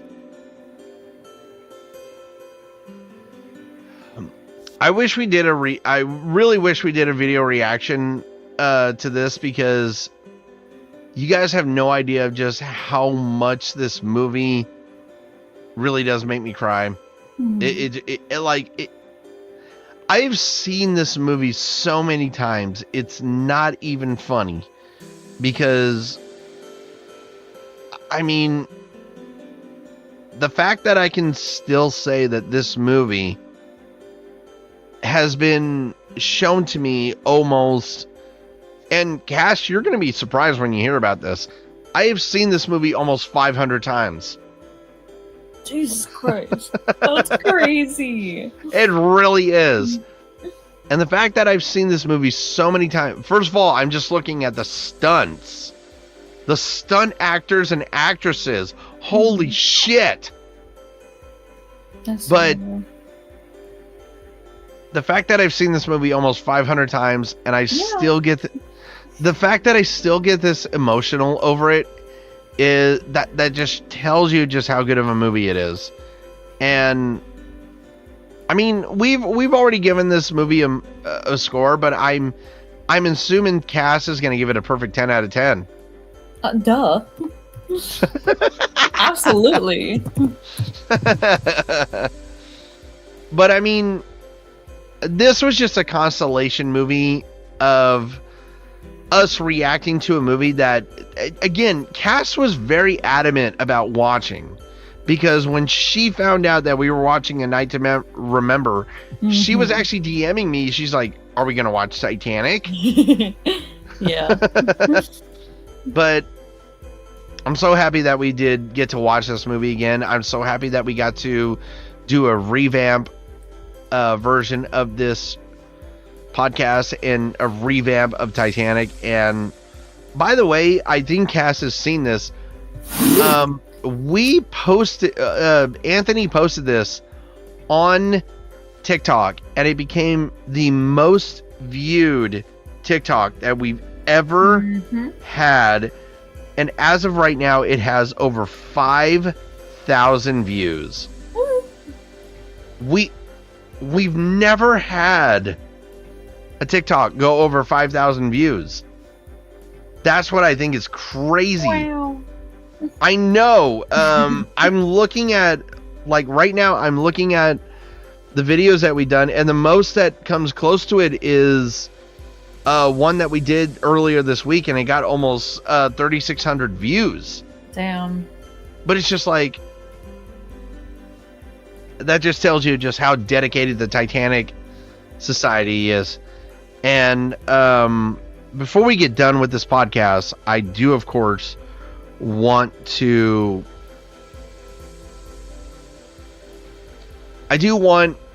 Cass's reaction to this movie. Of course, I want her score. She's already given it a perfect 10, but I want her reaction and her review of this movie. So, Cass, will you please take it away? Well, you guys already heard my score. Definitely a 10 out of 10. It just, the dramatization, the shots, this movie does such a good job at building the tension and just keeping your attention throughout a 3-hour long movie, which is kind of crazy because that usually doesn't happen. It really doesn't, unless you're a DC, you're a DC or a Marvel movie. Yes, exactly. Great movie, and oh my god, names: Leonardo DiCaprio, and I'm so sorry. Please help me out. Kate Winslet. Thank you. Fuck. Okay, yeah.